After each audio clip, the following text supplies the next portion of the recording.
This is Winnipeg Sports Talk Daily with Andrew Hustler Paterson and Michael Remis. Hey, what's up, everyone? Great to have you all with us. It is time for another edition of Winnipeg Sports Talk Daily. We got some big Jets news. Dylan Samberg and the Winnipeg Jets have avoided arbitration, but it wasn't as long a deal, I think, as many of us thought and hoped that it would be. A 3-year deal with an AAV of 5.75. We're going to dive into that right off the top. We'll get your feedback on it as well and talk about it a little bit later on with Mike McIntyre of the Winnipeg Free Press. We'll also get ready for Bombers Argos on Friday. There has been little to nothing coming out of Bomber Camp with the closed practice yesterday, or the canceled practice yesterday. But John Hodge from 3 Down Nation is going to jump on, get his take on the current plight of the Bombers and what they need to do to get back in the win column at Princess Auto Stadium on Friday night against the Toronto Argonauts.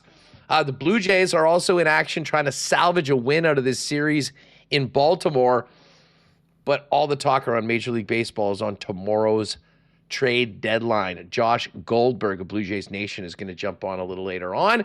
And then, before we're done and get picks for the track tonight, and of course hit the Coolbet lines, we're going to welcome in Drew Todd, the chef de mission of the Manitoba contingent, Team Manitoba, for the Canada game. So we got a busy show today. I like to see you all here firing off your takes in the chat already. We'll get to fan feedback for Fans First coming up in just a few minutes.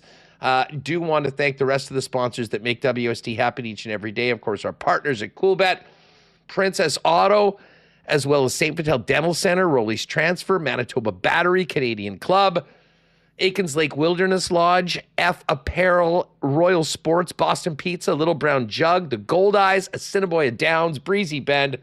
We will get to a why not question of the day for Not Autocorp at Waverly and McGillivray, and of course, do a little fan feedback for fansfirst.ca. Let's get her going. Welcome to everybody in chat. Hit that thumbs up button if you're happy that Dylan Samberg did not go to arbitration. And let's welcome in Michael Remis. What up, Reem? Feeling good. We finally had the contract come down before arbitration. We thought the whole time, we thought that it wouldn't get there. Maybe a bit of a surprise about the length, but shout out to Murat, who broke the news. Well, how about this guy, putting in work. 5:18 a.m.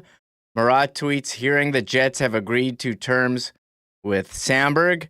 And my question was, was he staying up all night refreshing? Were they, across the table at the boardroom, the two sides discussing the deal? And then he did follow up at 5:25, 3 years, 5.75. So Murat is on vacation with family and putting in work. Now he did tweet out back to the family holiday, but shout out to Murat for the wee hours of the morning, letting us all know, waking up to the 3-year deal, $5.75 million cap hit.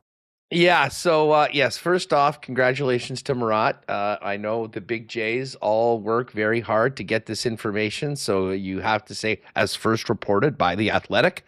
What do you think of the deal? Like, listen, I will admit, and I have said for a long time that this was not going to arbitration. As we finished the show, and I went to bed last night with not getting any clarity on a Samberg deal, my 0% chance that it gets to arbitration I was a little nervous about that. I couldn't possibly see it getting to that point where they actually walked into that room, and they obviously did not. But for all the accounts that it was going to be a slam dunk on a long-term deal. I think my takeaway from this, Remis, is that the ask from the Samberg camp on what would be a 7 or 8 year deal was probably well in excess of $7 million. I mean, that's the read I get. If the Jets were willing to go 5.75 for 3 years, which is essentially, and I mean, you'll see the way it's broken out. I believe it's 4.25 in year one, which is like, this was the year. And that was, for all the talk about, oh, the Jets are offering 2.5 and Samberg wants $6 million. That number, if they were going to arbitration, was going to be probably 4.25 or thereabouts. I mean, basically right down the middle. And that's a very fair number for a player as a restricted free agent in the final year of his deal. The question was, what was the UFA years going to cost? And the cost in this case is 6.5. Now, I don't want, and again, we're going to hear from Dylan Samberg tomorrow, and I'm sure we'll hear from Kevin Cheveldayoff at some point. For people, I mean, Colin was asking, you think the relationship is damaged? No, I don't think. If it had gone to arbitration, all bets are off. That's why that had to be avoided. It was in no one's best interest to get there, and they did. But listen, I will say this. He's very fairly compensated for the 2 years of unrestricted free agency that he's giving up in this deal. But to me, Remo, it also gives Dylan Samberg, and I totally understand why they sat and they figured out that this made sense for the Samberg camp, is that if he continues to progress at the way that he has, I personally do think that he's got another level when it comes to offense. And, I know he had 20 points last year, which is a career high, albeit in 60 games. If he can play 80 games next year in the role that he will be playing, I think that total's probably closer to 30, 35. Now, again, that puts you in the Slavin area. The Slavin deal is 6.4. So, I mean, listen, I can understand why maybe they didn't sign 8 years at 7+, but this is going to be a perfect opportunity for Dylan Samberg in the prime of his career to have 2 great seasons and then be eligible for an extension. And that extension signed presumably at 29, if it's a 7-year extension, probably takes him through to 36. I take nothing of this, that this is 3 years and then he's no longer a Winnipeg Jet, for any people that are worrying about that.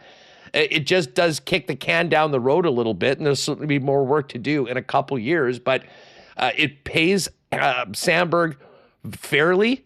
It compensates him for giving up those 2 years of unrestricted free agency that he gave up in this deal, and it gives him an opportunity to take it to another level with some strong play over the next couple of years for whatever that next contract is once these 3 years are done. Yeah, I don't know if we had odds coming into the restricted free agency period, which player would sign longer term, Velarde or Samberg.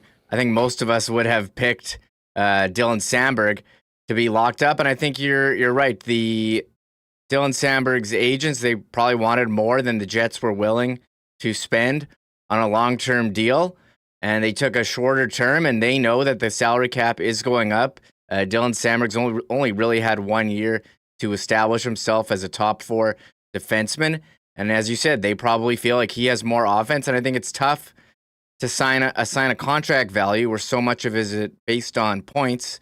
A guy who had 20 points last season and is primarily a defensive defenseman, and he hasn't been given a lot of offensive, ice time in terms of power play, in terms of who he plays with. He's defense. So in a league where, again, a lot of the values are, okay, how many points do you have?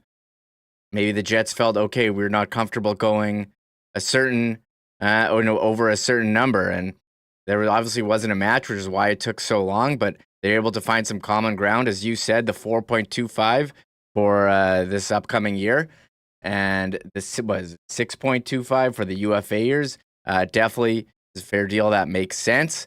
I think it's disappointing the Jets weren't able to lock him up long term, and you'll be here. But I agree with you that people are sounding alarms. Oh, he's going to be gone in a couple of years. Or seeing that in the chat, in our comments. I'm not certain. I'm not there, but it is interesting that you had younger players RFAs like Cole Perfetti and Samberg, and we were saying, hey, lock these guys up, like you saw Carolina do with Blake last week and with Stankoven, and the Jets don't seem to want to operate that way. They want their players to maybe prove it for a bit more, for a bit longer than, hey, just one season before handing them a long-term deal. Well, I mean, I think at some point you have to, consider, okay, wait a second, like what are we, we know the player and you want to have that player, but at a certain point, I mean, there is a market, there are established values. Like, listen, my takeaway, and we'll probably never know this, but I would imagine that based on what they agreed to, that the ask of the Samberg camp for a 7 or an 8 year extension was probably well in excess of $7 million a year. Now, Jacob Slavin is the standard right now for defensive defensemen in the National Hockey League. I'm sure we'd all agree on that. He has historically had, more offense, not a ton more offense, but more offense than Dylan Samberg so far at this early stage in his career.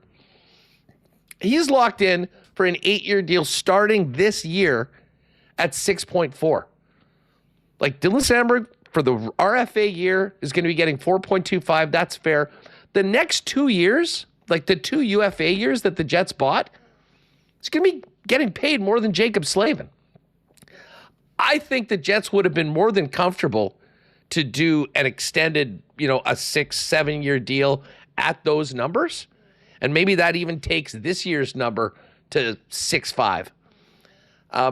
But I think it's pretty clear that if Slavin money didn't get the deal done, then I think there is an element of meeting in the middle. The Samberg camp would like the security of the next couple years here in Winnipeg, compensating him fairly, but the opportunity to prove himself as a truly elite defenseman that's worthy of a bigger contract. And he's going to have that over this next little while. But I mean, for anyone saying that the Jets were cheaping out, Dylan Samberg's getting paid for only 2 years of UFA at a higher level than Jacob Slavin is. So I don't think we can look at the team and say that they didn't come to the bargaining table willing to pay Dylan Samberg his fair market value.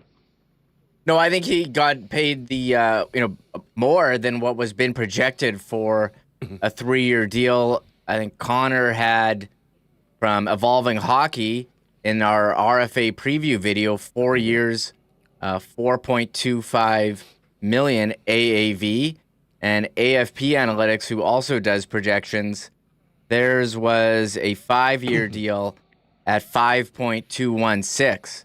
So for them to spend 5.75 on a 3-year, it does come a bit above what the projection numbers come into. And I think for Samberg, assuming he doesn't have like some career-ending injury and his career, progresses the way that it's been going, this is definitely a win for him, where you can cash in 3 years when, when the salary cap is going up and there's more dollars and you're more established. I think the Jets maybe you're paying a bit for these 3 years, but not so much. But for them, you only get 3 years instead of, 6, 7, or 8, or maybe it could be a lower value AAV. And obviously there wasn't a match. The two sides, they couldn't find any common ground, which is why this almost went to arbitration. And you were asking me this morning in our, when we were talking, like, did they actually go to Toronto for this hearing? Because we had said, oh, this isn't going to go to arbitration. This isn't going to go. Well, Dylan Samberg, is supposed to have a conference call tomorrow at 12:30. We'll have the audio and video of that here on our show when we're live at 1. But the reason why it's not today is because, yes, he did actually go to Toronto. So the two sides fully prepared to go to arbitration. Like, who's going to blink first? I don't know. I don't want to say blink, because I think you're working towards common ground that works for both sides. But certainly this dragged out much longer than we anticipated. And it was the Velarde one that was much easier. Did not go the way we thought. I blame the insiders. I blame the insiders for saying that, oh, this is most likely a long-term deal. Oh, we'll see what happens with Velarde. And to your point, it actually was the reverse. Velarde And listen, I'll go back to what Velarde had to say. And listen, maybe it makes sense of these two players that were both going to re-sign in Winnipeg. Who wanted and who did a long-term deal benefit more? Was it Samberg or was it Velarde? I think you have to say Velarde based on the injury issues that he has had in the past, and the fact that he's now in a spot coming off a career year with big offensive totals, which is what always moved the needle when it comes to arbitration, that he was in the best spot to get some concrete security moving forward. Samberg certainly has it. I mean, the guy's going to have, $17 million or whatever for the next 3 years. So, I mean, the Samberg family won't need any bake sales to get by.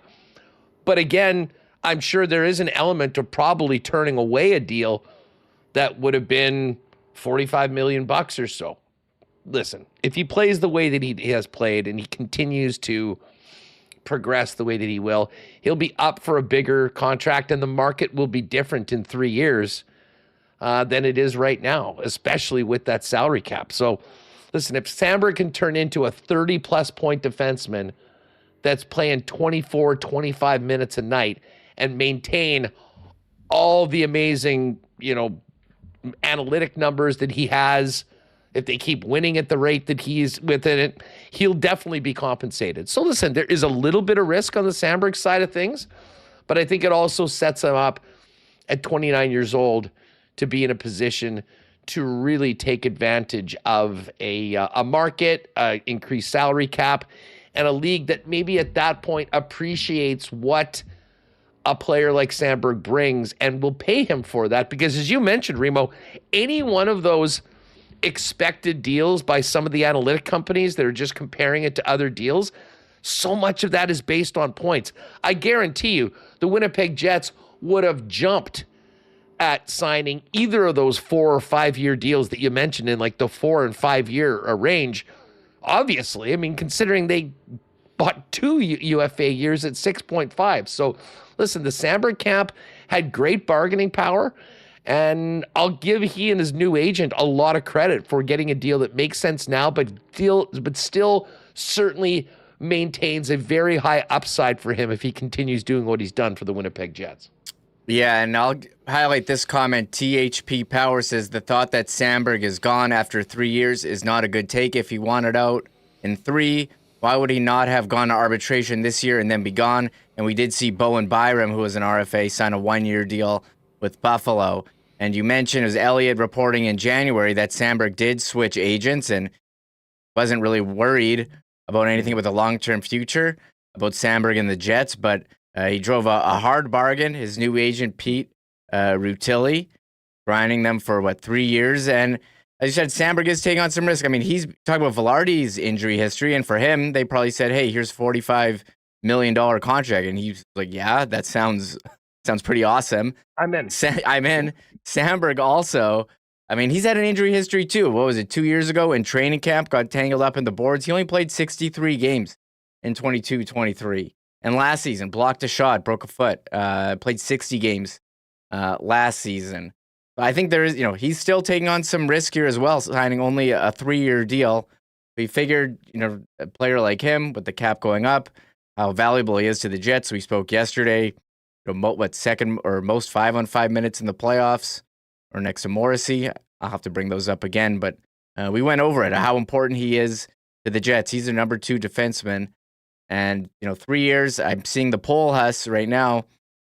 Most people saying they wish it was longer term, but you're happy to have him here. And I see Donnie Boy in chat's happy that his Samberg jersey good for another 3 years. We have like a fire alarm here. I can hear that. Wait, is that a real alarm or is that testing? Well, I think it's real. I might have to leave. Oh, you're not kidding around. Okay, well, all right. Oh, this is a first here. Like, you smell smoke?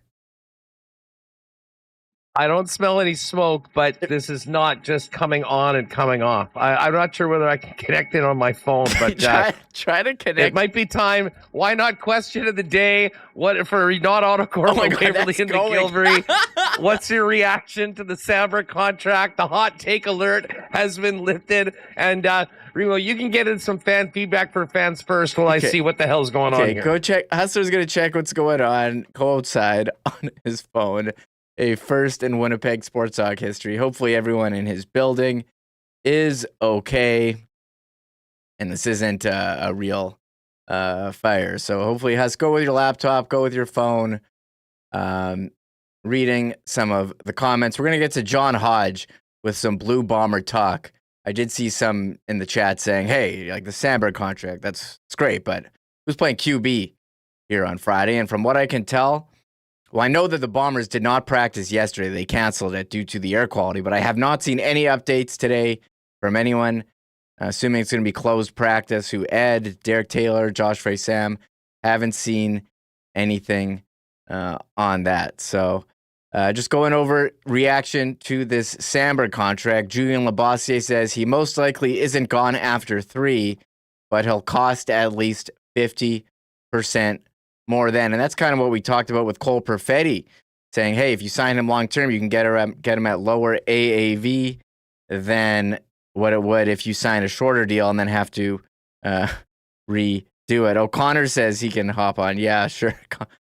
Oh, that's Hustler texting Connor. And Connor did have a very nice reel as well on our Instagram feed, Sports Talk WPG, TikTok, same handle, Facebook, detailing. Connor is the #1 Samberg supporter. Oh, here he is.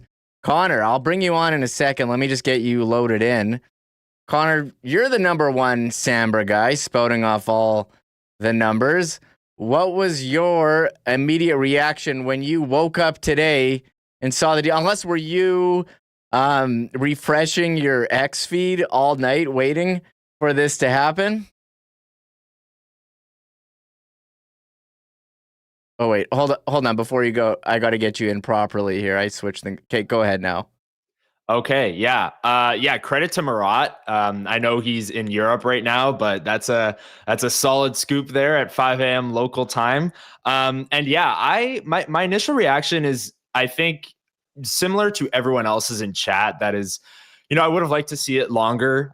We talked a lot on this program about it being an 8-year deal or a 7-year deal, but Huss brings up a good point. Like, if buying UFA years costs $6.5 million each, that's maybe where the Jets were a little bit reluctant to go the 8 years and pay Slavin money for Dylan Samberg. Now, personally, like you said, I'm a big Samberg supporter. I think with the cap rising, an 8-year deal at $6.5 million per UFA year, I'd say sign me up. That deal would age perfectly. I could see why the Jets wouldn't want to go there. But like you said, I'm a big Samberg guy, and the stats and the eye test and everything supports him being an elite shutdown defenseman. And hey, at least for the next 3 years, which is, Connor Hellebuck's 32, so is Mark Scheifele. By the time these guys are up, Morrissey will be 33, Hellebuck will be 35, Scheifele 35. For these next 3 years, the Jets are going to be looking to compete, and they have Dylan Samberg at a reasonable cap hit, and he's going to be taking the bulk of the shutdown tough minutes over these 3 years. And if, last year showed anything, better chance than not that he's going to win those minutes and win them at an elite rate. Yeah, so Dylan Samberg locked up. The Jets, they have, I think, about $4 million in cap space, and now it turns to Kyle Connor. But with the way the roster is, Connor, you have to be happy that Kevin Cheveldayoff has to be happy that all this work is done, and now we can start looking ahead to it's not even August, barely August, but start looking ahead to preseason games, training camp, all that. So certainly an exciting moment, but I think maybe some disappointment that they couldn't get it done long term. I'm totally here for that. Like, I think, you can both be excited about the fact that they avoided arbitration and Dylan Samberg is not, the next Jacob Trouba and walking next year after arbitration. And you can be disappointed in the fact that it's only 3 years. Like, I think there's both sides to it. You brought up a good point, Remo, as well, looking at the Jets' kind of reluctancy to take these young players long-term. Last offseason, Murat Atesh from The Athletic, who broke the Samberg story, I remember him being on this program advocating for the Jets to sign Perfetti long-term. And the reports came out that Perfetti was never even presented with a long-term offer. That would have looked pretty good right now if that were the case. Obviously, he goes bridge, and now he's eligible to extend even further. But here we are with Dylan Samberg again, and I'm going to stand by it. I think part of the disappointment as to why 3 years, I would have liked to see longer, even at that price for UFA term. The cap is rising so much that, yes, Dylan Samberg in 3 years, I'm not ringing any alarm bells in terms of him leaving. If he wanted out, he would have just gone to arbitration in 1 year and been out of here. I still think that he'll remain a Winnipeg Jet beyond those 3 years, but I think the Jets are going to ultimately end up paying more money, which, the flip side of it means Samberg, if all goes well, like you said, Remis, is going to end up making more money. It's kind of a shrewd move from the Samberg camp with the cap rising in 3 years at 29 established. That's what he can cash in. With the new CBA, it can only be a 7-year deal if he re-signs with the Winnipeg Jets and 6 elsewhere. So we'll be on Samberg watch a few off seasons from now, but for the time being, the Jets have an elite shutdown defenseman, and there's no complaints from me. Yeah, I did think a lot about Murat going back to that Perfetti negotiation where he said, hey, the Jets will be happy to pay him because he's proven himself. But as you said, it does cost you more money later and less money now. And you've seen a team like Carolina very smartly lock up, or it could end up being very smartly lock up Jackson Blake coming off his ELC and Logan Stankoven as well this offseason. So Samberg watch, it's over. Now we can start losing our minds about Kyle Connor as he's eligible for an extension. The last time we were in this position, it was Hellebuck and Scheifele. That happened Thanksgiving weekend before the start of the season. So I think we can wait and see until then before we start freaking out like some of us were about the Samberg one possibly heading to arbitration, which we said there was 0% chance. We didn't say the road that it would take. Sometimes the road is a bit different than the way that it sounds. Exactly. And I will say, the Kyle Connor thing is now priority number one. I mean, for some people coming into the offseason, that was priority number one, Remis. And how could it not be? I mean, we were all freaking out about Dylan Samberg potentially being a pending UFA. Well, Kyle Connor is a pending UFA. Like, that is the reality for Kyle Connor and the Jets' number one offensive player, 97-point player, career high, career year. That is absolutely going to be a massive priority for Kevin Cheveldayoff and this Jets team. And look, training camp is roughly a month and a half away, middle of September. It usually starts. Time will tell on whether or not they can get that done before training camp. But I think if the Jets don't want it to be the story of training camp, they'd be wise to, start negotiating with Kyle Connor as soon as possible. Maybe those talks have already began. If they haven't, I think we know why. The Jets were supposed to have an arbitration hearing today, but now they can spend August kind of focusing on getting Kyle Connor locked up and have that settled heading into training camp, as well as Adam Lowry and Cole Perfetti, who are both also eligible for extensions. Cole Perfetti and RFA, so maybe they'll wait on him. But Adam Lowry, pending UFA at the end of the season, no worries there. He's the captain of this team, leader on and off the ice. But Kyle Connor could be in line for a massive payday. So that's now priority number one, Remis. Yeah, and I feel like the Jets work in sequential order. They're working down the list. So they've done Barron, done Velarde, done Samberg. Now you can look ahead to the UFAs. So we will wait and see on those.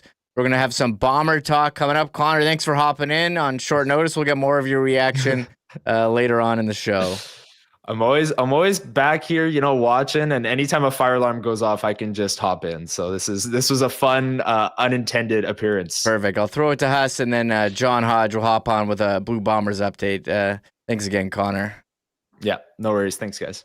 Let me shout out our pals at Rollies Transfer for their great support of Winnipeg Sports Talk, family owned and operated for over 60 years, the most trusted name in moving in Manitoba. If you and your family are on the move, head on over to rollies.com, click on request an estimate, put in the promo code WST for a special discount on moving services and moving supplies.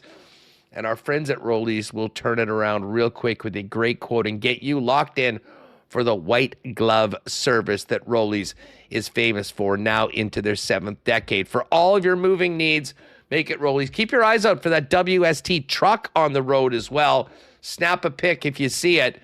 And, of course, Rollies.com for all the information on that and your next move. A big thanks to St. Vital Dental Center for their support of Winnipeg Sports Talk. St. Vital Dental Center, full-service dental clinic led by our pal Dr. Terry James and his amazing staff that have been serving Winnipeggers and Manitobans for generations.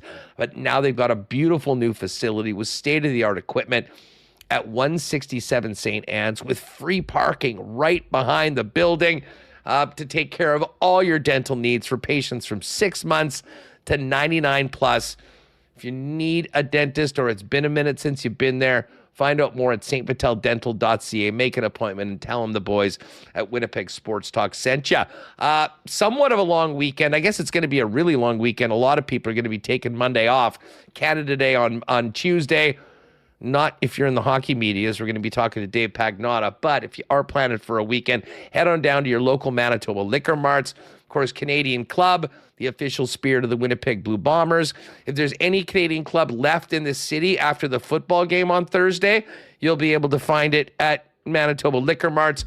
But take a look for the new club pack, CC and Ginger Ale, the CC Half and Half, and the Citrus Smash ready-to-drink cocktails.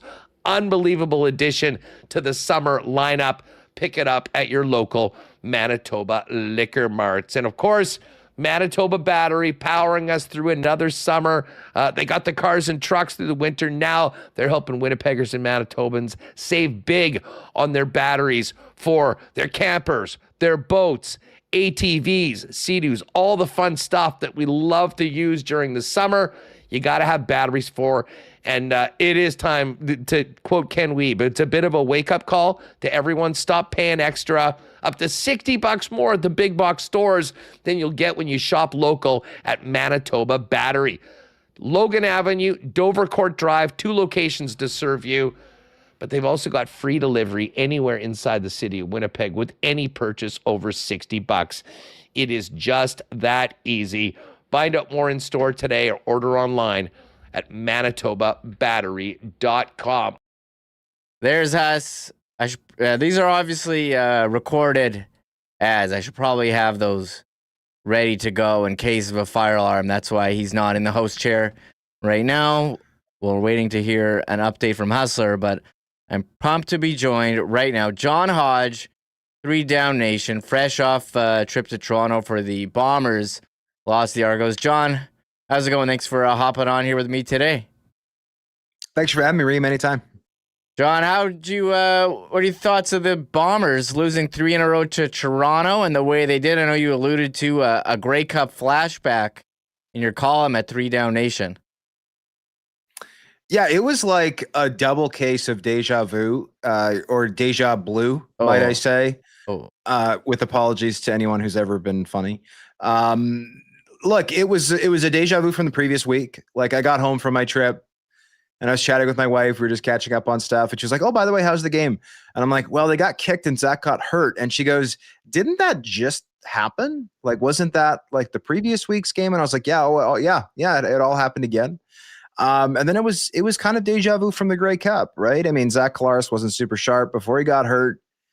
Then he left. And I mean, that it's kind of the same story as the Grey Cup. The only difference being that I think Winnipeg's defense, at least in that Grey Cup game, had a couple of picks. They kept the Bombers into it until kind of the fourth quarter, whereas the defense was pretty miserable, I thought, at BMO Field. And I spoke with about half the team starters after the game, and none of them had any disillusions about how poorly they'd played. Evan Holmes said he thought I missed more tackles in that game than I've ever missed in my life. And I don't think he was the only one who had that problem. So you have to be impressed by the way in which this team started the season. Game 1 against BC, for instance, I remember thinking, holy smokes, like this defense has gotten better. Like the pass rush was unbelievably impactful. Nathan Rourke was fighting for his life behind that offensive line, and every single catch, it felt like was tightly contested. Like the Bombers doing such a great job of collapsing those windows downfield, really, really making it difficult on the Lions to complete anything.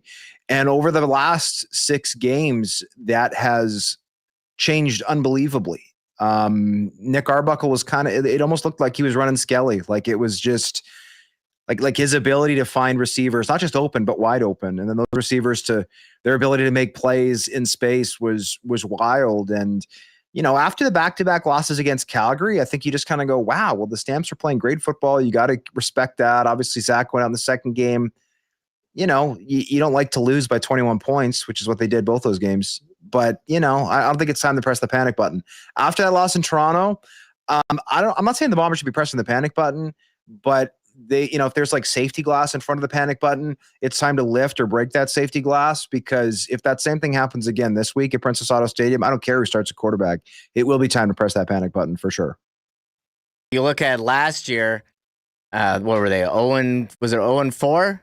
Was that the start? And what, 1-5? Is that accurate? It was 0-4, then 2-6. And 2-6. So I mean, they're going to have a better record, obviously. Yeah, so they've already got 3 wins. Yeah, they're 3-3. We've been saying, level of concern this year maybe a bit higher. So what's your level of concern? You say you're not pushing the panic button. You've had to put a number on that. You're waiting and seeing what we see here on Friday before making any sweeping conclusion. Yeah, but I mean, for context, like, this team has lost 3 straight games by double-digit margins. And I went back and I looked at the last time that happened, and that was 2014. That was Mike O'Shea's first season at the helm of this club. And I tweeted that out, and I got some responses being like, yeah, and Mike O'Shea almost got fired that year. So blah, blah. No, Mike O'Shea didn't almost get fired in 2014. He almost got fired early on in 2016. After he'd had a couple of years where this team was out of the playoffs. Then all of a sudden they caught fire. Credit to them. They got back to the playoffs in 2016, and the rest is history, right? And all the success that they've had. But when you are putting up numbers, right, like and that 2014 team, I think started 5-1, 6-1, like they went on an amazing run and then were awful the rest of the way. When you are putting up numbers like that, or you are testing those types of past precedents, that is a miserable place to be. And that's not at all where anybody expected this club to be. I'm not saying I'm shocked they're 3-3, like they've played some good teams, all that. But to lose 3 straight games by double-digit margins, like that is the ugly part, right? Even when this team was 2-6 last year, they were winning, or they were losing close, right? Like they were competitive. And it was just kind of like, this game, you have 3 fumbles, oh, geez. And then the next game, it's like, we gave up 2, explosion plays on the back end. And like every week there was a different little kind of mini crisis that was the reason you lost. And then you go, okay, well, we'll go back to the drawing board. This year, like especially the last few games, it's like, okay, so this team has not been good offensively. They've not been good defensively. And the special teams have been like, fine. Serge is kicking well. Trey Vavel had a couple plays, but he's also put a couple balls on the turf. And then, Jamison Sheehan, the fake punt didn't work, but his numbers are pretty good. Like special teams, this team gets like a B. Offensively, it gets like a D, and defensively, it's like a C, maybe C minus. So my panic level on a scale from 1 to 10, if 10 is smashing the panic button, I would say going into last week's game, to answer your question, Reem, was maybe a 4. After it, maybe a 7. So in your opinion, you went through it. Which one, I know you probably said it there, your biggest issue that needs fixing with the Blue Bombers during this, to snap this 3-game losing streak? I mean, the biggest issue, that's a good question. It's tough to say that there's one big giant issue, because again, this team has done some things well. There's just a lot that they're not doing. That's the right way to say it. I mean, Zach Collaros has been poor for the past 3 games. I don't think there's any doubt about that. He was stellar against Edmonton, pretty good in the back-to-back, decent again in the back-to-back against BC. He was not good against Calgary in either of those games, and he was terrible in that opening quarter in Toronto. That interception he threw to Cameron Judge was just like, he just stared down the route. It looked like he decided he was going to throw the ball to Jarrett Stearns pre-snap, and then Cam Judge, I guess Zach Collaros was expecting Judge to blitz. He didn't. He kind of floats back into coverage, and he's it's like just hit him in the hands, and it was like, wow, that is a first-year quarterback mistake. That is not what we would expect from a 2-time MOP and a 2-time Grey Cup champion as a starter. I think Zach has a third ring as a backup.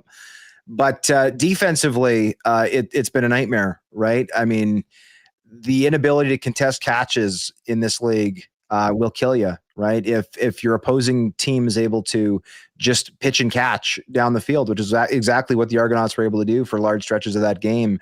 Like there was one drive, I went back and looked at the playlist, and the Argonauts converted on 2nd and long 4 times.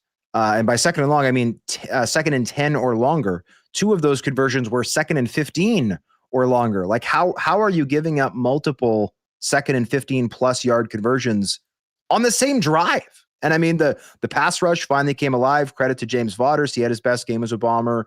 Tony Jones, I thought, was excellent on the pass rush, getting a couple sacks and a couple of nice blitzes. But I mean, there's a lot that this team needs to clean up. Special teams, you got to clean up the takeaways. Defensively, you've obviously got to clean up everything that's going on in the back end right now. Like the secondary was, I thought, the best in the CFL last year. If not, they were certainly top 3 in the league. They've got almost all the same personnel, 4 of the same 6 starters, and the 2 new starters for this year, Jamal Parker at safety and Marquise Bridges at field side corner, were both with the team last year. Like Parker was out, he was hurt, but he's a vet. He's been here for many years. And Bridges was a rookie last year who started a couple of games, like played some Sam, played some corner. Like there's no raw rookies here. And this secondary almost looks like a bunch of raw rookies right now. Like it's been unbelievable knowing the respect and the pedigree that Jordan Younger has, not just as a DC, but as a DB coach, and how many really talented vested vets. I mean, Dietrich Nichols, a multiple time all CFL selection, Evan Holm, former all West Division selection. Like this unit has fallen off a cliff in a short period of time. And the rapidity with which they have fallen off makes you hopeful that this is just, it's just a bump. Like we're going to, in a month from now, be like, oh man, remember those couple of awful games Winnipeg secondary had? Man, it's a good thing they've cleaned that up. But I don't know, like the way they've fallen off. So the secondary certainly needs to be better. The passing game certainly needs to be better. Jarrah Stern stepped up a little bit, but I think this team has made a big mistake leaving Dylan Mitchell on the bench as long as they have. And they need better quarterback play, and they need to run the ball more. I mean, that's the other thing. Sorry, I'm rambling here, Reem, but Brady Oliveira, 41 yards on 6 carries, and they didn't hand him the ball for 17 minutes. Like, I was sitting there just absolutely shocked. Like, I didn't know what to make of that. I thought with the weather the way it was that Brady was going to get 30 touches, and they just were like, oh, great, we've established the run. Brady's rolling. Okay, now let's do other things for the next 30 real minutes. It was bizarre. I don't understand it at all. Yeah, I'll agree with you there. Toronto's rushed the bottom, near the bottom of the CFL in average yards given up per game. The weather, as you said, and they handed Brady carries early. He had success, and then they got down a little bit. It wasn't too much, especially in the CFL where 2 down, 3 downs. I think you can get a quick out and you get the ball back. I thought they went away from it too quickly. We'll see what it is on Friday. Do we have any idea who is starting at quarterback on Friday? And do we know anything about why Zach Collaros was pulled from the game? So I asked Mike O'Shea post-game, and he did not offer an update. I pressed him. I said, can you at least say if it's upper body, lower body? He declined to do that. Post-game, I mean, I saw Zach in the locker room. He seemed to be moving around okay. I think the fact that he watched the second half from the sideline is encouraging, right? If the injury was really serious or needed further evaluation, theoretically, they would have said, yeah, there's no way you're going back on the sideline. We need you in for testing, or we need to send you to a hospital or something. But I mean, this team didn't practice Monday. Tuesday, they canceled practice for weather. And then today they closed practice, which means that nobody is going to have an update of any kind until the team puts out their injury report later today. And theoretically, there will be some type of designation besides Zach Collaros' name. If I had to guess, it's going to be something lower body, but that is a guess. That is not a report. And look, I mean, there's going to be eyes on Peyton Logan, who, big off-season addition, who obviously hasn't played yet. I would expect Dylan Mitchell has to start this week, but I thought he should have been starting a month ago. So We'll see. There's been no formalized updates because, again, this team hasn't had a public practice all week, and they won't. They have a walkthrough Thursday, and then they will have their game, of course, on Friday. So we will go an official full week here without having any opportunity for the media to see what's going on in practice. But it's certainly interesting times in Bomberland. We'll say that. The good news for Bomber fans is Chris Streveler's 1-0 as a starter this year. Zach Collaros is 2-3. Obviously Zach his record's 2-1 when he starts and finishes, but it's also been a while since he started and finished a game, and it's been a while since he played really well. So I'm interested to see what happens here against Toronto. There's something about the Argonauts that are just the Bombers' kryptonite. Like, I ran the numbers. Zach Collaros last year in 3 meetings, including the Grey Cup, I think it was 1 touchdown and 6 picks. Obviously 0 touchdowns, 2 picks this past game. So maybe it's better if Strev starts. And if I'm Jason Hogan, a guy who, by the way, before this season, totally unproven OC, but before the season said, this is going to be an exciting, imaginative, creative offense. Like, just you wait to see. And when the Argos opened the game with a bubble screen 41-yard then pass from Janarian Grant to DeMonte Coxey, I think that's the kind of stuff that fans in Winnipeg were expecting from their offense. The last few weeks, Winnipeg's offense has not only been not very creative, but also not very effective. So if I'm the Bombers, especially if Chris Streveler is the one under center, I'm looking to do some pretty fun, creative stuff, trying to get him involved in the game, using his legs. Brady Oliveira, don't forget about Matthew Paterson. I think Matthew Paterson should be getting a couple touches a game because this offense has been a little bland as of late, and the numbers clearly show it's been ineffective. Yeah, the offense, you saw some big plays from Wheatfall early. You haven't seen those big explosion plays that Paul LaPolice has referenced on the broadcast, which are more likely to have a touchdown and a drive than not when you have a play over 20 plus yards. Like, we've talked about this all season. Like, what's going on with Dylan Mitchell? Signed to this big contract. It was pretty good in Edmonton. Why do you think he can't get into the lineup? And could he make an impact or what kind of impact could he make after not even playing at all this year? Well, I'll touch on the explosion plays quickly. I should give Zach a little bit of the benefit of the doubt. He threw a great ball to Carrick Wheatfall that he just wasn't able to catch in the end zone. By the way, to tie this back to what we were chatting about earlier, that was another piece of deja vu. Carrick Wheatfall had what would be touchdown in the Grey Cup. He just couldn't hang on to. And the same thing happened again in this most recent meeting between the two teams, which is wild. But as for Dylan Mitchell, Dylan Mitchell, I think still has the single season receiving record at the University of Oregon. He got drafted in the 7th round of the NFL draft. Not a super tester, but certainly a gamer. And I'm not reporting this originally. This is something Dylan Mitchell has spoken about publicly. So just to be clear, these are things he's willing to share on the record. He was battling alcoholism at that time. And so I think that's the reason he didn't stick in the NFL. It wasn't a lack of talent. It was that his health was simply not where it needed to be. And I don't know if that's, physical health, mental health, or a combination thereof. But Mitchell himself has addressed that publicly, saying, yeah, I wasn't the best version of myself. He goes to Edmonton. And as we talked about on this same show when he signed, I have chatted to some sources in Edmonton that maybe talked about nothing like really nefarious or over the top, but maybe some diva-ish behavior from Dylan Mitchell. And you kind of go, oh, well, what a great player for the Bombers, a team that doesn't tolerate diva behavior, a team where everybody toes the party line, a team where everybody talks about Mike O'Shea and the message and honoring your teammates almost at like a cult-like level. And I'm not saying that as a negative. I'm saying that as, wow, this team has done such a great job of cultivating a team community-like atmosphere that a lot of players who might be problems on other teams, right, where their personalities get too big or their egos get too big, they're all about themselves. It's not a problem in Winnipeg, right? And they can make the most of guys like that. Well, obviously, Dylan Mitchell hasn't played. I know Jason Hogan on the record said that, well, he sees Dylan as more of a wideout than a slot. Well, I went back and looked at my notes. Dylan Mitchell has started 14 games at slot back in the CFL. The guy can play slot. And when you look at the numbers from somebody like Cody Case, and by the way, Cody Case, horrible looking leg injury. Best of luck, best wishes to him in his recovery from that late in that Toronto game. But you also have to acknowledge that he was not remotely productive. Like, he wasn't targeted in that Toronto game until there were 3 minutes left. and he dropped the only pass that was thrown his way.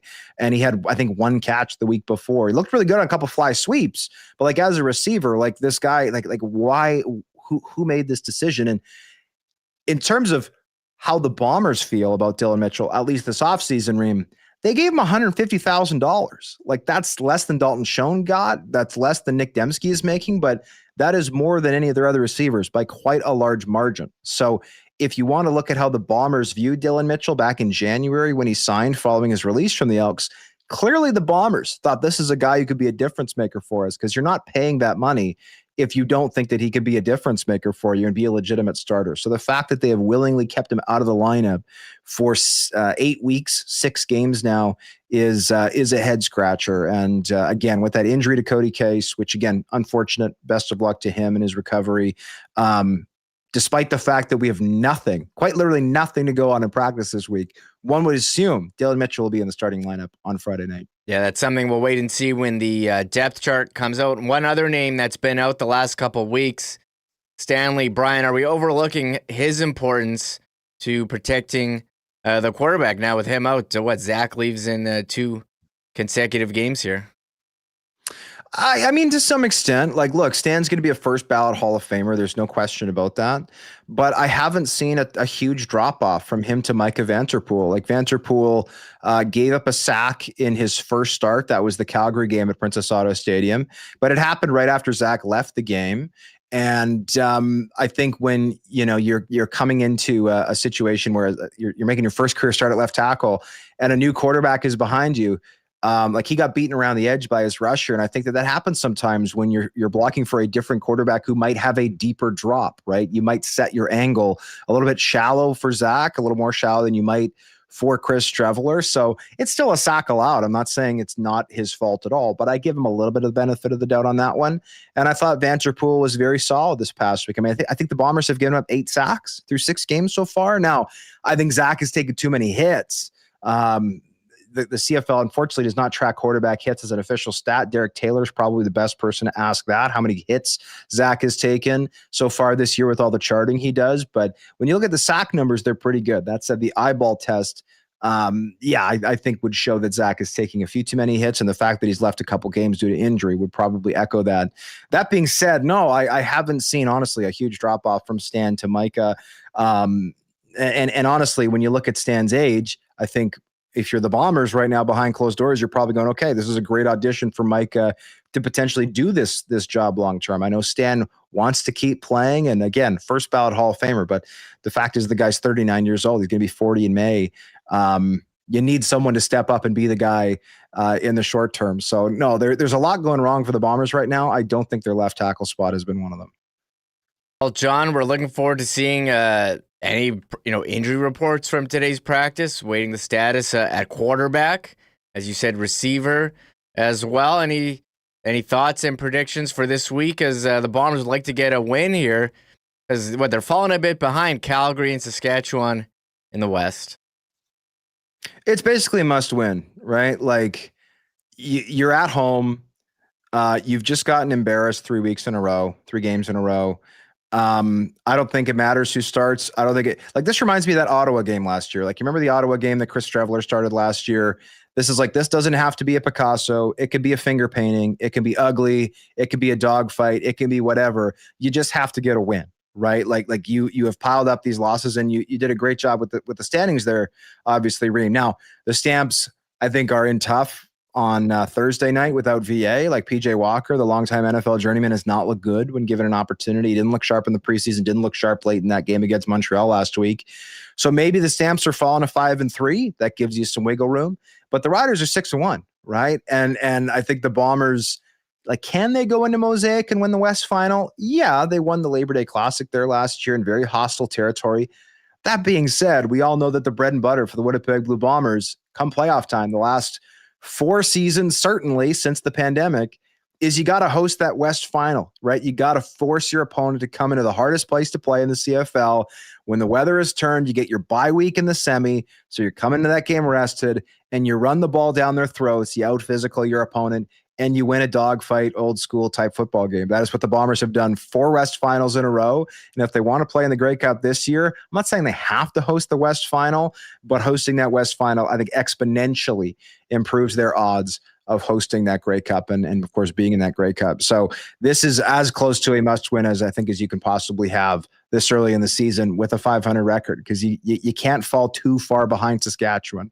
You just can't. All right, John, not pulling the panic button yet, but calling it a must-win on Friday. John Hodge, love your work at 3 Down Nation. If you want to give your podcast there a shout out or your column, feel free. And thanks again for hopping on with me here today. Thanks for having me. Hopefully Huss made it out of the building. Okay, he's giving me a thumbs up. I think I'll break that news on your show. Huss appears to have survived the fire alarm of 2025. Yeah, we'll get the update from us. Thanks again, John. There he is, John Hodge, 3 Down Nation. Follow him on X.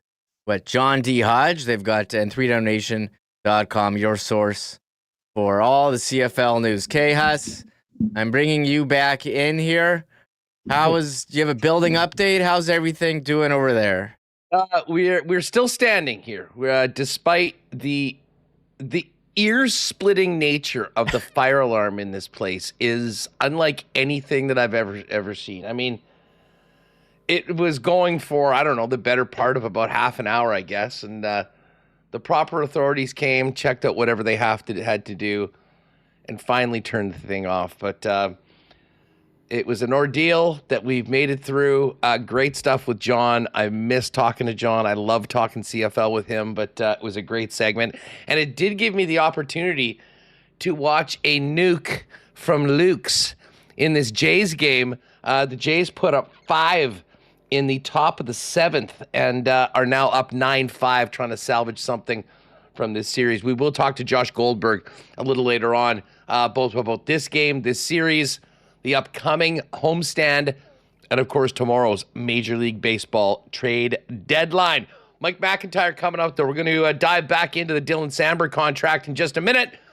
Big thanks to our friends at Princess Auto for their support of Winnipeg Sports Talk. Of course, you know Princess Auto Stadium is going to be the place to be on Friday night as the Bombers host the Toronto Argonauts. But Princess Auto is the place to be if you're looking for the most unique assortment of tools and equipment around and the best deals on them. Everything you need to complete the projects on your list or start something new waiting for you at your local Princess Auto. So pop by and see them, Panet Road, Portage Avenue West, out in Brandon for our friends in Westman. And of course, you can get those ideas churning in your head and shop online 24/7, 365 over at princessauto.com. I got to give a shout out to our friends at Aikens Lake who are looking forward to welcoming customers and fishing enthusiasts back very soon as the fire danger in the area goes out. I did bump into one of my old guides last night, and just the work that everyone has been doing to keep the lodge and all the facilities safe is just incredible. But it won't be long before we're back out on the waters of Aikens Lake.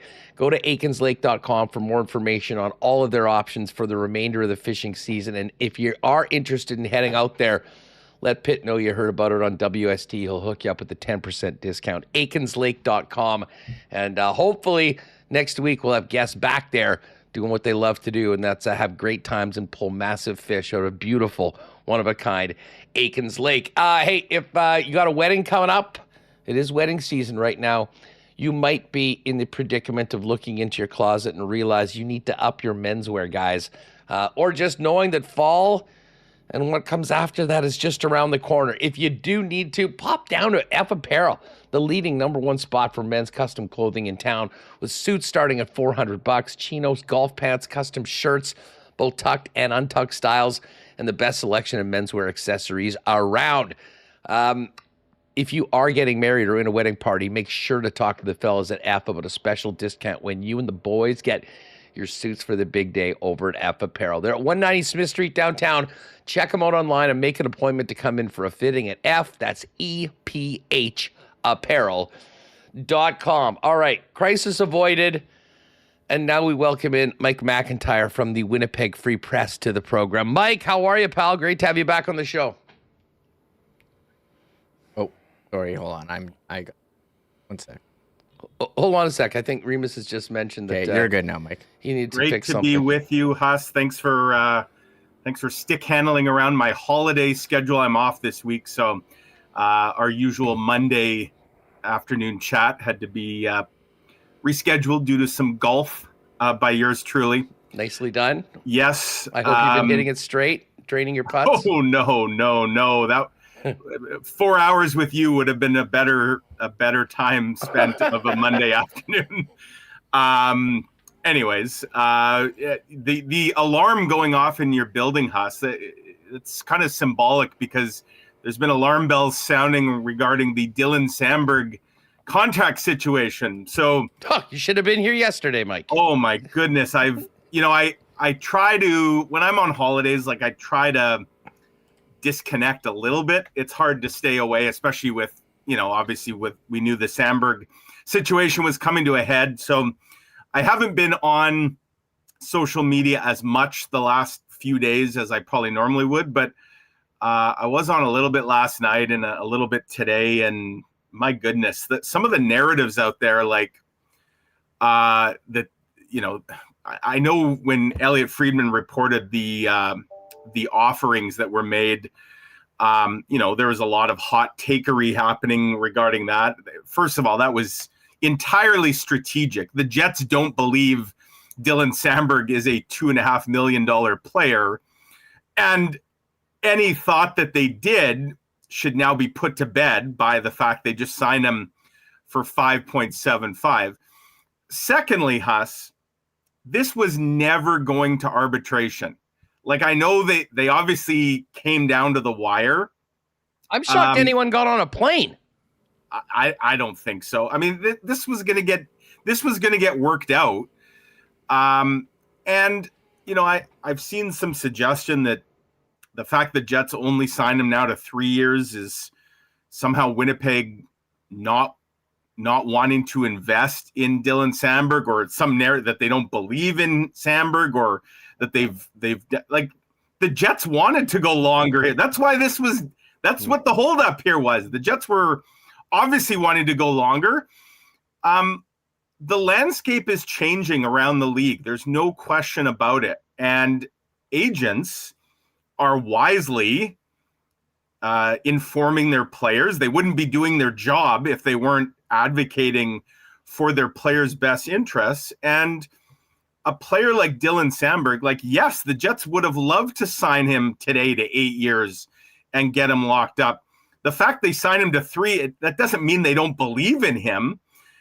It means Dylan Samberg and his agent have wisely surveyed the landscape and are well aware that there's a lot more money to be made. And if he can have 3 more seasons like the one he just had, that he can absolutely cash in even bigger the next time around. But for people thinking that, that means the Jets are going to lose him in 3 years or whatever, like, nothing has changed, folks.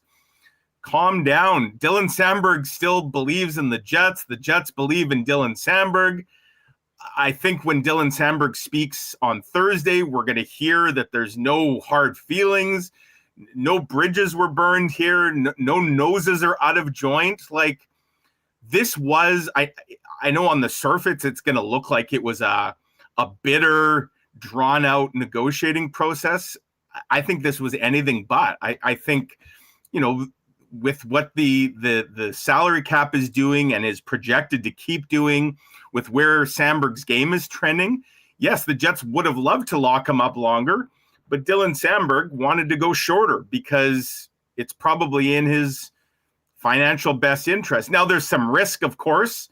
You risk regressing a bit. You risk injuries that could perhaps cost you some money. But I think the upside bet for Dylan Samberg is high enough here that you can understand why he probably wanted to go a little shorter. But again, I think people are reading too much into the fact that this came down to the wire and what the initial 1 year asks were. But again, this was never going to arbitration. The Jets weren't going to let Dylan Samberg walk right into free agency in a year from now. And Dylan Samberg doesn't want to be a free agent in a year from now. He loves what they have going on with the Jets. He's committed to the organization. Nothing has changed. Hey, if you want to know how committed the Jets are to keeping Dylan Samberg around, the fact of the matter is they bought 2 years of UFA off of him and are paying him more than Jacob Slavin in those 2 years.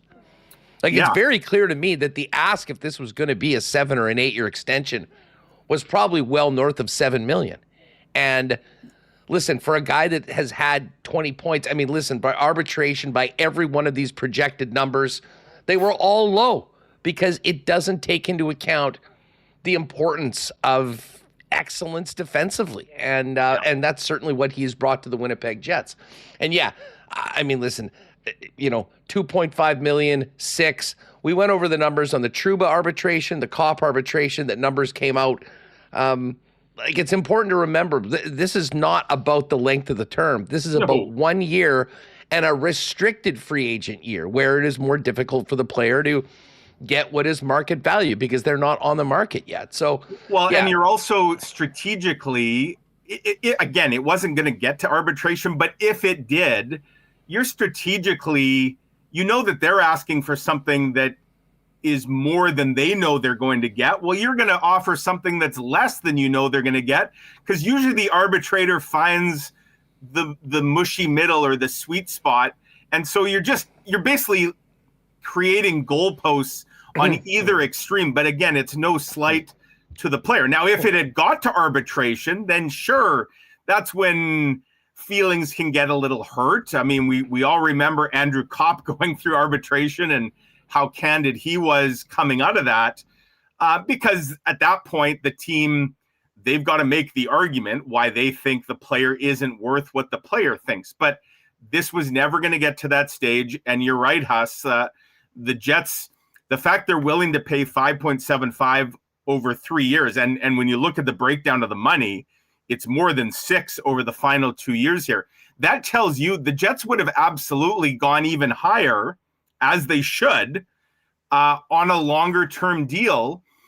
But obviously at this point, they couldn't come to an agreement on exactly where that number should be for, say, 8 years. So everybody's going to have 3 more years now to kind of see where Dylan Samberg's at. And it's really not 3 years, because let's face it, this comes up now in 2 years. You're not letting Samberg again go into the final year. You're going to deal with it in 2 summers from now. So he's got 2 seasons now to see if he can continue to evolve the way I think the team wants him to evolve, and the player obviously wants to. And then now you talk about that 7 or 8 year deal. He'll be 29 then, I guess. And and Mike, and that's, I think, a really important note. And when we talk about them sort of meeting in the middle on this 3 year deal, one thing that I don't think is talked enough about is like the timing of when these contracts are signed. Yeah. And let's say the Jets are willing to go and, right, you want 7? Boom, we'll do 7 for 8 years and we get a deal done. That's going to take him from 26 to 34 years old. Signing another contract at 34 is difficult because, essentially you're on the back 9 of your career. There's always younger, cheaper players coming up. In this case, and this is why I think his agent did such a good job, he's absolutely getting fairly compensated for these next 3 years. Yeah. I mean, this year's number, 4.25, is basically right in the middle of those ARB-asks. Mm-hmm. And then he's getting 6.5, which for a defensive defenseman puts him literally at the top of the pecking order. I mean, if Jacob Slavin is the standard, he's getting an extra $100,000 than Jacob Slavin right now, who is, and this wasn't a deal that was signed 5 years ago either. His extension kicks in right now. But for Samberg, at a time where the cap is going to go up over the next 3 years, has the chance to go out, play 24, 25 minutes a night, eat minutes.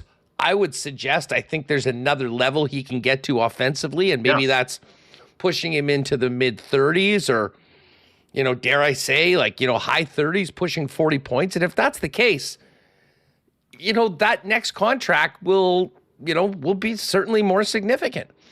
And signing and there was no more 8-year deals. But even signing that 7-year deal in a new cap reality with a little bit more on your resume, where you can take a 7-year deal through to 36, I think puts him in the best position to maximize his earnings, and certainly will get him in a better spot for that 35 and 36 year way down the road, as opposed to doing the full bore right now. So listen, the fact that the Jets are paying what they're paying on a shorter term deal tells you all you need to know about how much they value Dylan Samberg now and going into the future. Absolutely. And it also buys now the Jets some additional time to kind of reassess in a couple of years where they are as an organization. We know they're in a win now mentality, and Kevin Cheveldayoff has echoed the comments of ownership, Mark Chipman, that, you know, as long as guys like Hellebuck and Scheifele are under contract and certainly in their primes, that will continue to be the mindset. Where will they be 2 summers from now after 2 more seasons? Good question. I don't know that we'll ever see a full-blown traditional, you know, tear down and rebuild in this market, Huss, because I don't know that, you know, this market could necessarily withstand that. Maybe they could, but, you know, certainly the season ticket base isn't what it was. They're trying to build that back up, obviously, so that maybe they could withstand that down the road. But as we sit here in the here and now, this is a team that not only is trying to win right now, kind of needs to win right now. So yeah, this buys everyone some more time. You reassess where you are as an organization in 2 years. There's a lot of contracts, key guys that will be either coming up for renewal or will be near the end of their existing contracts. So this team could look a lot different, you know, 3-4 years from now. But for those who think that a 3-year deal means that, you know, that's likely the end of the Dylan Samberg era in Winnipeg, like, no, everything is set up for Dylan Samberg to sign a lucrative long-term extension 2 summers from now that would then kick in after 3 years from now and potentially be a Jet for life. Nothing about that has changed just because they didn't do a long-term deal today. Listen, I think you can make the argument, and this might sound nuts to people that are just fixated on the 3 years, but when you think about the time frame that I was laying out with the fact that he'll be eligible for that extension, you know, going into his 29 season, you could make the argument that with the timing of this and obviously what they feel about him, which was dictated in the number that he got for those 2 extra UFA years, that it sort of does set the table for a max extension at whatever that market value is. And essentially we're talking about another decade of Dylan Samberg patrolling the blue line for the Winnipeg Jets. Mike, what do you think the ceiling is for Samberg? I mean, listen, he's right there I'll put him amongst the most important players on the Winnipeg Jets, never mind defensemen.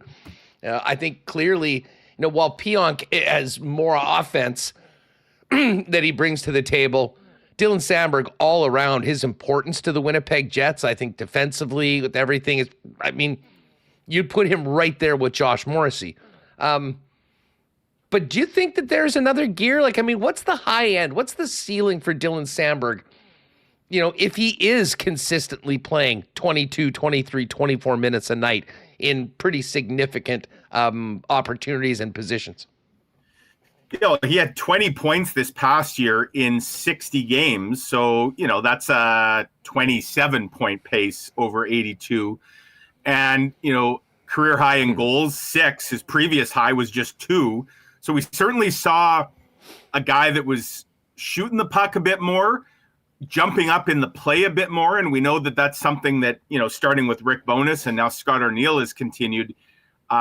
Just look at the number of Jets defensemen that have set career highs. And it's, you know, whether it's Dylan DeMello, you know, offensive highs, because he's got the green light to jump into the play a lot more.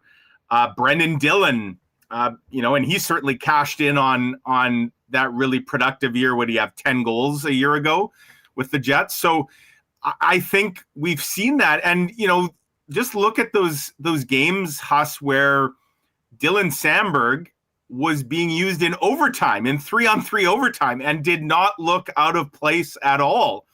And in some ways, he could be a perfect 3-on-3 guy because he's still defensively so solid that you don't worry so much about the risks that he might take and how they could come back to bite you. But there's the size, he's got good speed, he's got really good hockey sense and hockey IQ, which, there's not necessarily a statistical way of tracking that, but Dylan Samberg is as smart as they come on the ice.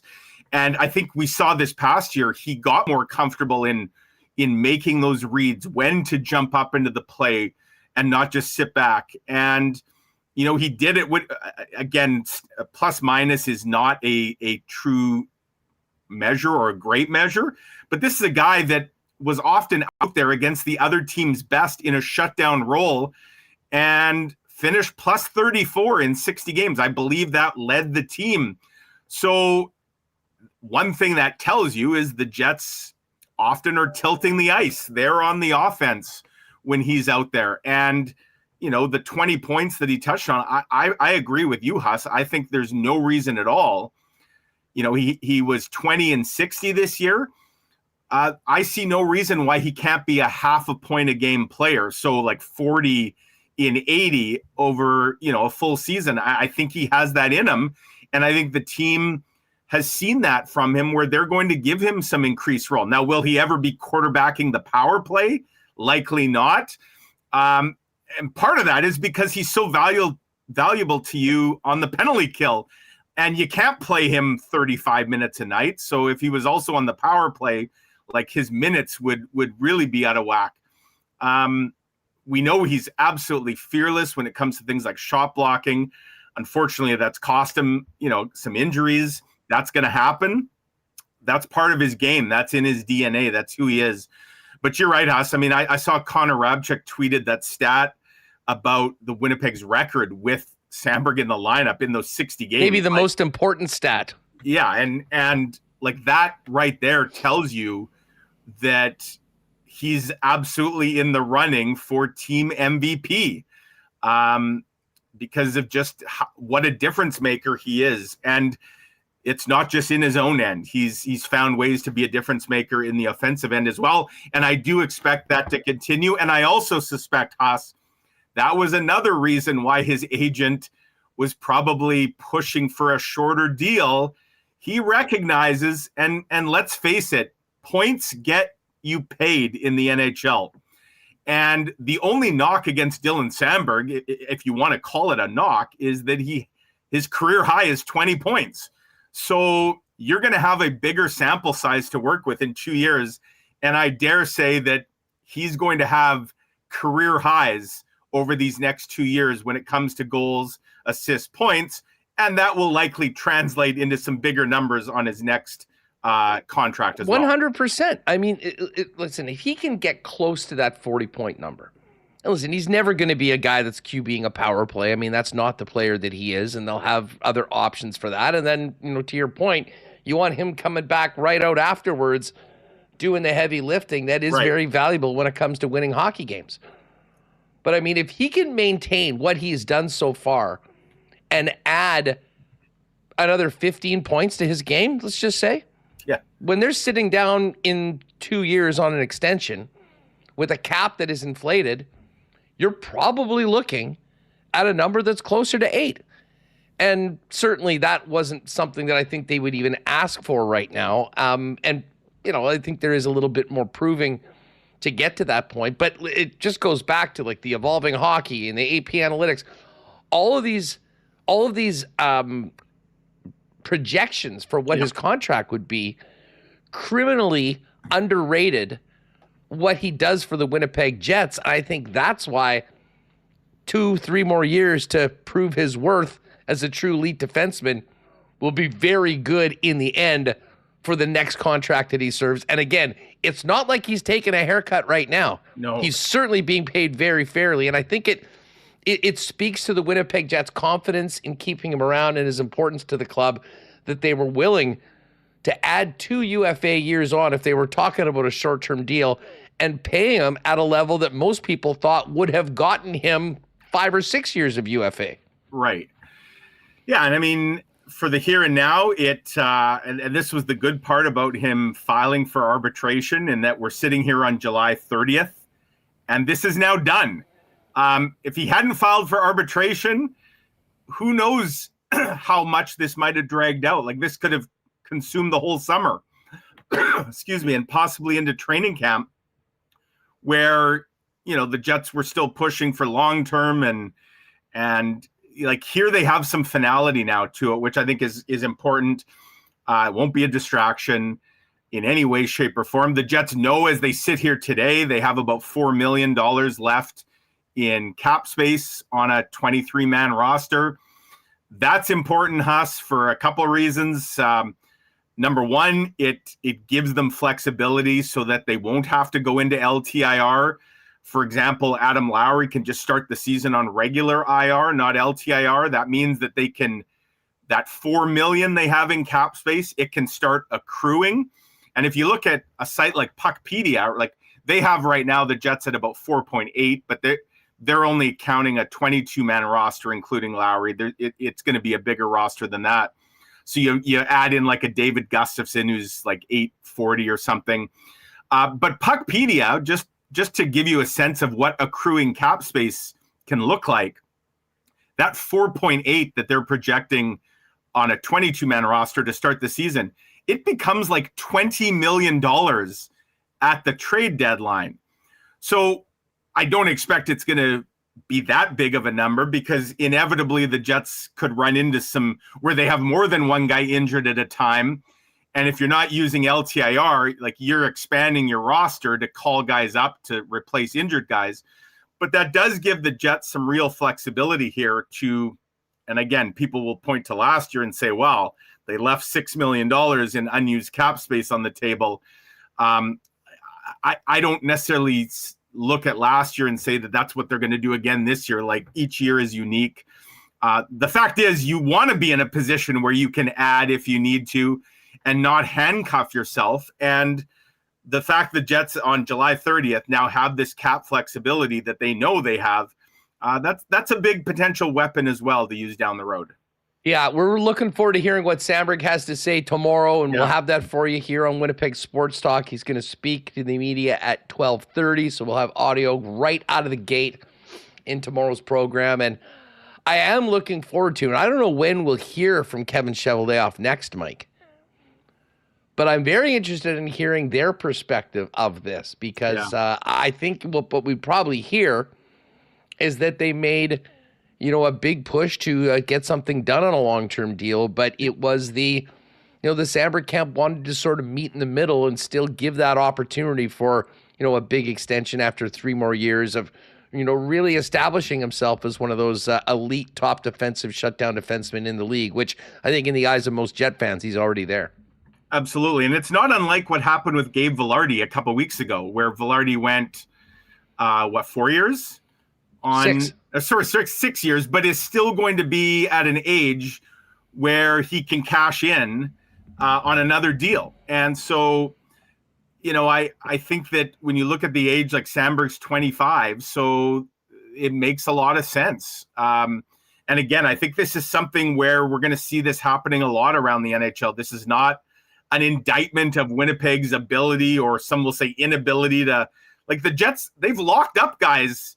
They've locked up young players, Mark Scheifele, Kyle Connor, Nikolai Ehlers. Like, it's not that they have an aversion to locking up young players to long-term deals. And I think that absolutely, and I agree with you that when we do hear from Kevin Cheveldayoff, I suspect he would say that the Jets tried to do something longer here. But the current economic climate of the NHL was the impediment, not the organization, not the city, nothing like that. It's just the economic climate of the league, and an agent who's worth their salt would be telling their client to probably do what Dylan Samberg did here. So it makes sense. By the way, the next time we hear from Kevin Cheveldayoff, I suspect will be at the start of training camp, so probably in mid-September at this point. Mike, the one thing that you mentioned with the 3-year deal, one thing when we look kind of big picture at the Winnipeg Jets projecting out for a number of years is that the end of that deal is also the end of Josh Morrissey's deal and Dylan DeMello's deal. Now, 75% of your top 4? For sure. And basically, you're talking about $17 million of defense. Now, it might take that 17 just to sign Samberg and Morrissey. Yes. But, at that point, Dylan DeMello will be 35 years old. Certainly probably wouldn't be able to command what he's making right now, depending on where he is, within his career.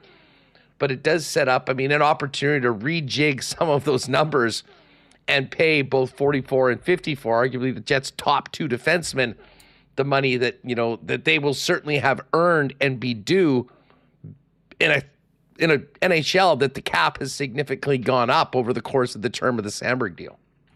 Yeah, and that's where a guy like Elias Salomonsson, you hope over the next couple of years can develop into a full-time NHL player and eventually work his way into your top 4 and basically take the spot of a Dylan DeMello, so that in 3 seasons from now, and DeMello signed at 4.9 for the next 3 years. But at that point, you've got a guy like Salomonsson who has earned his way into that top. Hell, Mike, if we're talking about in 3 years, where is Alphonse Frey at that point? Right. Sacha Boumedienne, I know very young, he was just drafted. At that point, you're 3 years out of your draft year and potentially, making, a move to pop into the lineup. And listen, if those guys are getting more expensive, you'll still have Pionk under contract. Bringing in talented young guys on ELCs would be a nice yin to the yang of an elder, more experienced defense core of guys that have earned big tickets in the NHL. And of course, 3 years from now, you've still got Logan Stanley in the mix. We'll see about that. Listen, in all seriousness, and I know you were just trying to trigger everybody in the chat. So now Samberg signed. There's 9 defensemen, not including Elias Salomonsson. How do you see this shaking out come September? I think the Jets have to trade a guy. I guess you could wait till camp. I guess you could start camp with everybody. Not that you're ever hoping to get an injury or two. But that's the only way. At this point, are we point, sure there's a market for these guys? If they had thought that they needed to trade a guy, if there was a market for whoever they were thinking on doing that, would this not have been done already? I'm not sure this doesn't end up with somebody just going on waivers. Yeah, and we've got Declan Chisholm and Johnny Kovacevic, round 3, I guess it would be if that were the case. You're right, Huss. To me, the market is always. I always look at the draft as a time to. And the Jets, we know what draft picks mean to the organization. And we also know the organization has traded a lot of draft picks, as Kevin Cheveldayoff has pointed out, in order to add pieces. So if ever there was a time to try and recoup a draft pick, that would have been the draft. And that came and went. And guys like Ville Heinola and Logan Stanley are still on the roster. And I mentioned those 2 guys because I think, when we talk about guys maybe with some value or perceived value and what they could potentially bring back, either as, a standalone deal just to a team that needs a blue liner and would be willing to part with a draft pick, or as a piece to a bigger deal where you're adding that to something else. But again, that has not happened. And so I guess that's where I look at camp, and maybe there's a team that has a couple guys get banged up in training camp and they're not going to be ready to start the year. And now they're desperate, but that's where teams do look to the waiver wire. And if you could get a guy without having to give up anything, that's where it becomes a dangerous game. And it's a game the Jets have played a couple times, as mentioned, and kind of lost out on.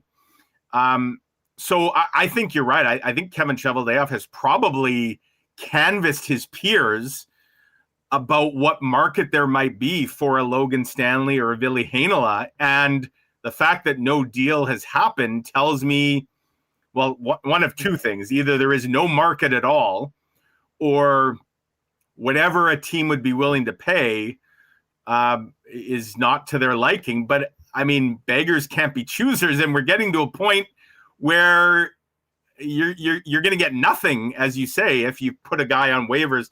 Like, I don't know, does Logan Stanley pass through waivers? I have to think there'd be a team that would still, and maybe a team, not a team that's in a win now mode, but a team that still looks at his here's one for you, Mike.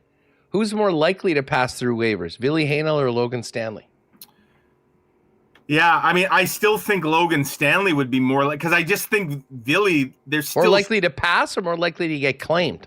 No, I think Logan Stanley would be more likely to pass through waivers, and whereas Ville, like, we've seen Logan Stanley, we know what he is at the NHL level because he's played a lot of games. Ville Heinola's body of work is still very, very small, and I just think that there would be a team, like, I think there is zero chance Ville passes through waivers.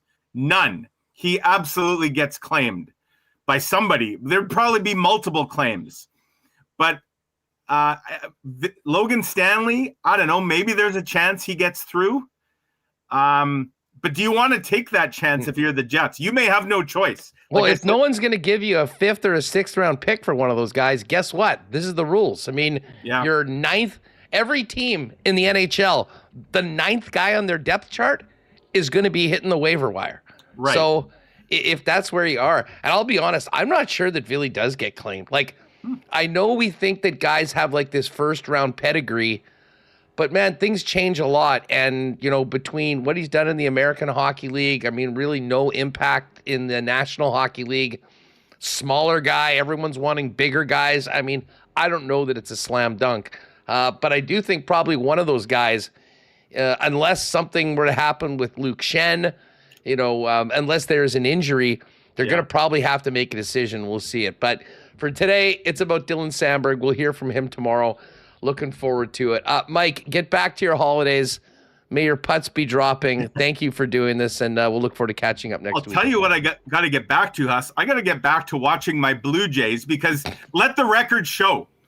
I was out this morning, and I missed the start of the game. I turned it on and saw them put up the 5 spot, and then I turned it off to come do this hit. If folks, they just gave up 3 in the bottom of the 7th. So they're up 9-8, but they're up 5-0 in what I've watched. So I got to get back to watching because good things happen. I'm not sure. You were probably in one of your very eloquent answers at the time, but they brought Fisher and they were screwed. They had bases loaded, 1 out, and they got out of it with still with the lead. So yikes. It was a good spot. Yeah, bottom of the 8th right now. We're actually going to be talking Jays right away. Right on. Big deadline tomorrow. Mike, thanks for doing this. Huss. Enjoy the week. All right, great stuff with Mike McIntyre. Yes, it is still 9-8 in the 8th inning, and we're going to be talking Jays with our guy Josh Goldberg in just a minute. Hey, you want some Jays gear for the playoff run? Bomber gear for the game on Friday night? A Taves, a Velarde, maybe a Dylan Samberg jersey? You know where to go. Royal Sports, they've got you covered. The #1 spot for fan gear for over 50 years. And while we're enjoying the summer with the long weekend coming up, we're talking soccer, softball, baseball, tennis, running, bikes, the amazing Yeti section for those of you that are camping or spending time at the lake, all waiting for you at Royal Sports, 750 Pembina Highway. Check them out on Instagram as well at Royal Sports Winnipeg for the latest merch drops and sale information. Of course, CFL gets going again tomorrow and a big playoff push. And right now, whether you're watching the football or following the Jays, no better place to do that than your local Boston Pizza. Of course, ice cold schooners, world famous BP wings, gourmet pizzas, and more, and all the great treats on the new summer menu available. And hey, if you can't make it out to BP in the sports bar on the patio, you can always get it hot and fresh to your door by ordering online at bostonpizza.com. All right, just before we bring in Josh Goldberg, get the latest on the Blue Jays, let's give a big cheers to our friends at Winnipeg's favorite local brewery, Little Brown Jug. You train day in and day out. learning new techniques, approaching new concepts, and living out the thrill of achieving your goals. Building a craft beer is no different. While you spend your hours on the ice, we spend ours here, brewing our trademark beer. Again, again, and again. Here's to pushing the status quo and challenging ourselves to build something memorable. 1919 by Little Brown Jug.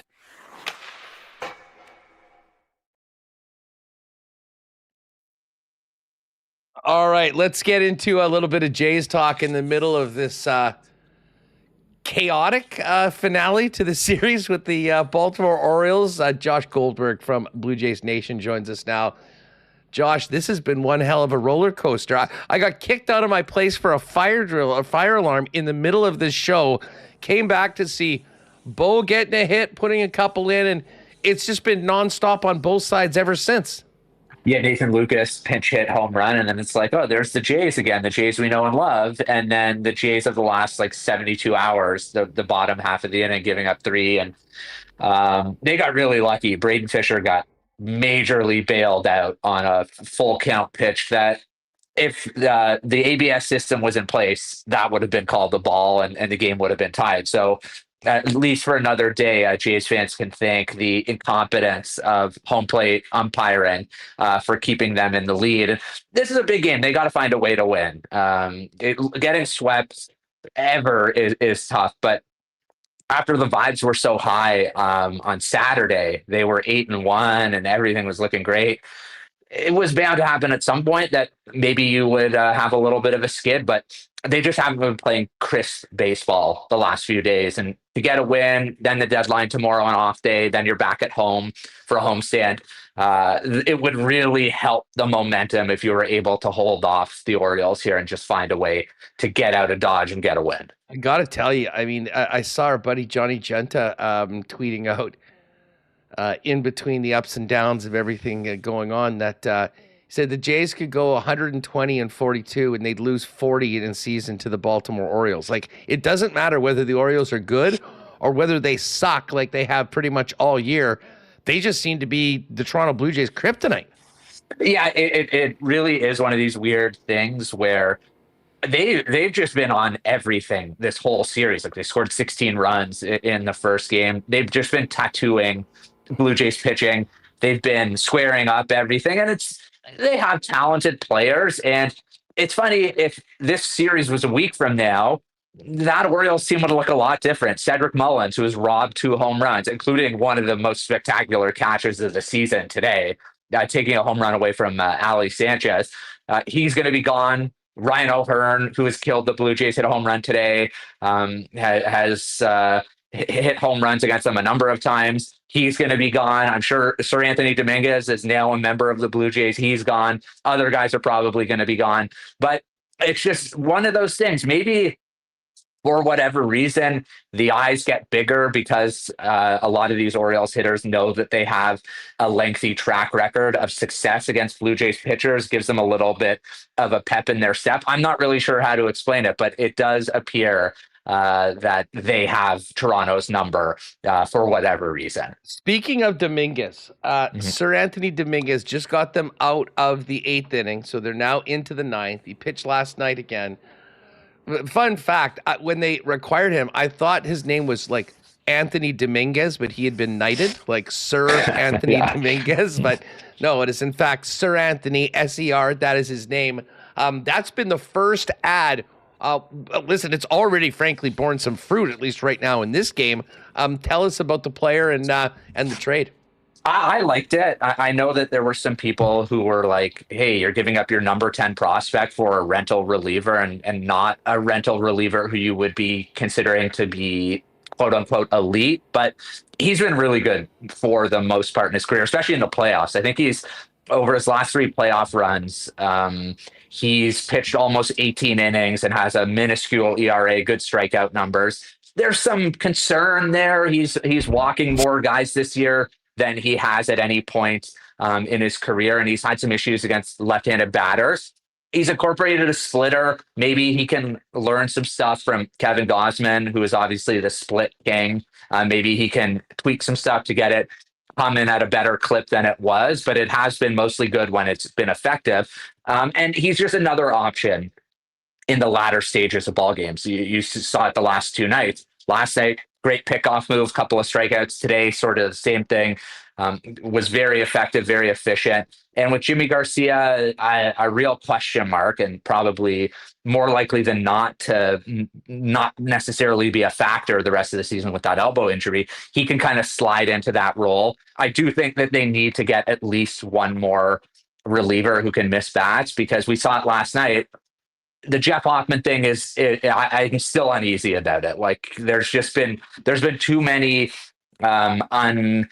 uncertain moments from him, and when he gets hit, he gets hit really hard, and it just makes me feel a little uneasy about having him in the ninth inning. So I do expect I'll do more. Based on it right now, I mean, let's say that all your relievers are good to go. You're in the 9th inning, trying to close out a very important game. Is Hoffman, as of right now, still the number one choice? Or is it Rodriguez?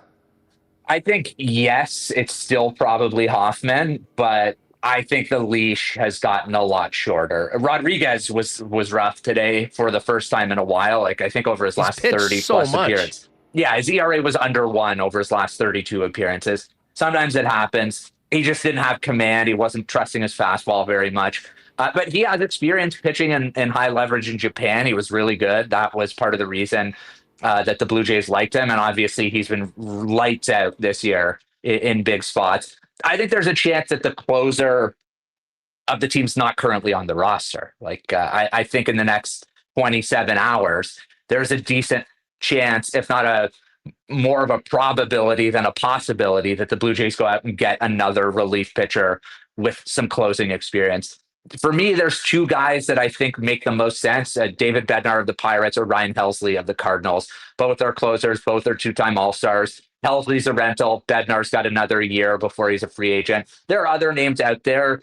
Joan Duran of the Minnesota Twins, but I just don't see that one because of how expensive it's going to be to get him. The other 2 guys won't come cheap because relievers never come cheap at the trade deadline. It's just the nature of doing business, because that's what wins in the playoffs, is shortening the game and going to your bullpen and throwing out, 4 or 5 mutants and getting strikeouts. But I do think that they are going to make another move. And whether it happens immediately or over time, I think there's a pretty good chance that whoever they acquire ends up getting some of, if not all of, the save opportunities as we head down the stretch. You're not expecting that Class A from the Cardinals? Yikes, man. What a wild scene that whole situation is. I guess we shouldn't be that shocked that it's happening, because if you can bet on the result of an at-bat, like whether it's a ball or strike, stuff like, and I don't know if there was like a long thread of videos of some of the stuff that he was doing on those first pitches.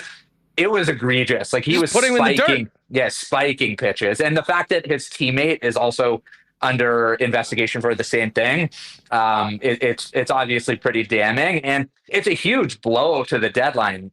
He was going to be a big trade chip, and now I think it's left some other teams. Top reliever in the AL in 22 and 24, 3 straight years leading the league in saves. I mean, the guy would have been, and listen, terrible for the Guardians. Like they've sucked this year. They're sort of trying to get back in the mix for a wild card, but I mean, the price they would have been able to charge for a player like Class A would have been significant. Obviously, we're expecting a reliever or 2 still to come. Starting pitcher, another bat. Do you see either or both of those happening as in addition to the relief pitching?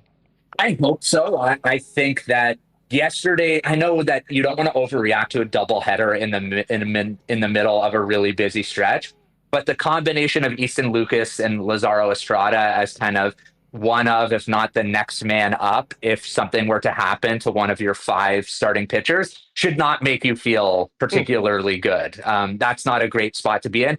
Very few teams really would objectively look at their depth and say, oh, we're in great shape. But the Blue Jays, I think, need more. And I don't know if they're going to go out and get a prototypical starting pitcher. I've been surprised by them before, so it's certainly possible. I think a swing guy could be kind of fit the mold. Some people have looked at Steven Matz, an old friend who was great in 2021 and then signed with the St. Louis Cardinals. He's actually been quite good this year as kind of that long reliever. He wouldn't be a starter, but you wouldn't feel that bad about him coming into a game and getting 9, 10, 11, 12 outs, something like that. Maybe you package him with Helsley in a bigger deal. Mike Soroka, the Nationals Canadian from Alberta, was great. Then tore his Achilles a couple of times, and it wasn't really looking like he was going to be able to recapture any of his past form. He was great as a reliever last year with the White Sox. This year he's been starting with the Nationals and has been pretty good, a bit unlucky, but has experience kind of doing both. I think that could make some sense as well. So I think that's kind of the model that they might look at in terms of a starting pitching type of acquisition. And then I think a bench bat is probably the most likely scenario that we could be looking at. I don't know about an outfielder, but because they have so many, but they've been linked to some guys.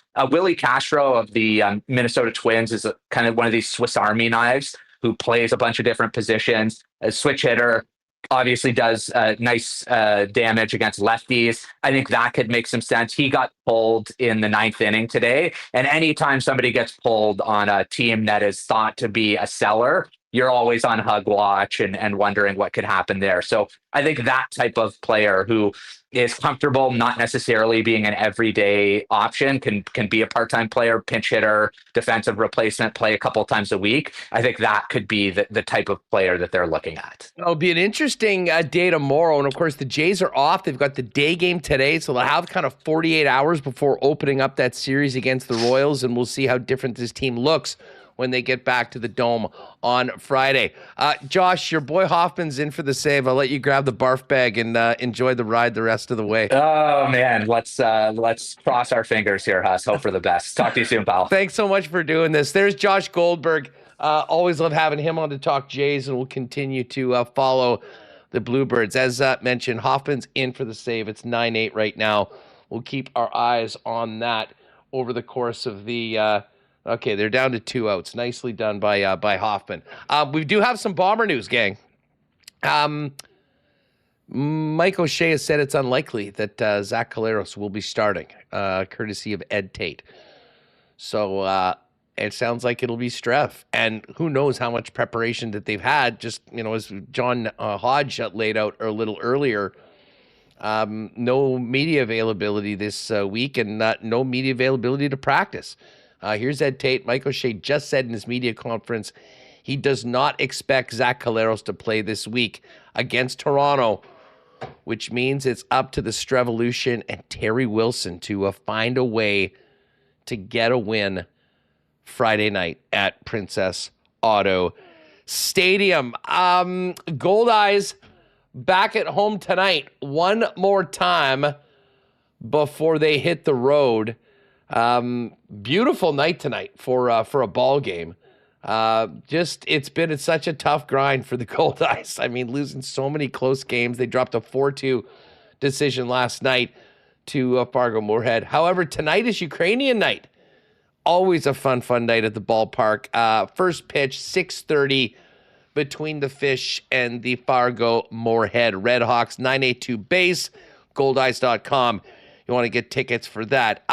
We do have for Breezy Bend, we do have the Wyndham Championship beginning tomorrow. Well, maybe dive into a few of those lines coming up on the Coolbet lines in a little bit. But the Manitoba Open is coming to Breezy Bend. I can tell you that the rough's already growing in. They're going to toughen this sucker up. It'll be great to show off all the incredible course improvements they've made, as well as with the clubhouse. Late August, it is the Manitoba Open. Go to manitobaopen.com for more information on the tournament and to grab one of the last couple spots in the Pro-Am where you'll enjoy meals before and after the round, unlimited beverages, a free Spider putter valued at $500 for everybody playing in the event, and the opportunity to play with 2 pros, one on the front 9, one on the back 9 from the PGA Tour Americas. Again, manitobaopen.com to grab your spot in that tournament for more information coming up on the tourney. We'll get to our picks for live racing tonight at Assiniboia Downs a little bit later on in the program. But listen, it's been a very busy show. We've been talking Bombers, Jays, and of course a lot on Dylan Samberg. On the amateur scene, the Canada Games are getting going shortly in St. John's, Newfoundland. And perfect timing to get into another It Takes a Community to Play segment on Team Manitoba and everything that goes into the upcoming Canada Games. Here's Drew Todd. Canada Games coming up, which makes it a perfect time for another It Takes a Community to Play segment with our friends at Sport Manitoba, proudly presented by Manitoba Liquor and Lotteries. And it is an absolute pleasure to welcome in Sport Manitoba's Senior Games Manager and the Chef de Mission for the 2025 Canada Summer Games, Drew Todd. Drew, welcome to Winnipeg Sports Talk. How are you? Doing well, yeah. Thanks for having me. Exciting time, I'm imagining, for you, but also for all the athletes coming up. And it's heading out to the Rock this year. What a cool place to bring Canadian athletes together. Yeah, no, it's very exciting. I think it's probably the first time for most of our participants ever getting a chance to go that far out east. So yeah, we're pretty excited. Maybe not the plane ride, but everything other than that. Let's fill us in. Canada Games overall, for people that aren't familiar, this is a massive, massive event. From your perspective, as the head of the contingent, I mean, put into perspective just how big this event is and what a big opportunity is for the athletes to be representing Manitoba. Yeah, I mean, sometimes we find the easiest way to define it is it's Canada's Olympics, basically. So it's on the same kind of cycle. So Canada Summer Games every 4 years, another Winter Games, then 4 years as well between those two events. So, it probably has around 4,000 to 5,000 total participants come in from 10 provinces, 3 territories. It's definitely not small by any means. I think a couple thousand volunteers are in place.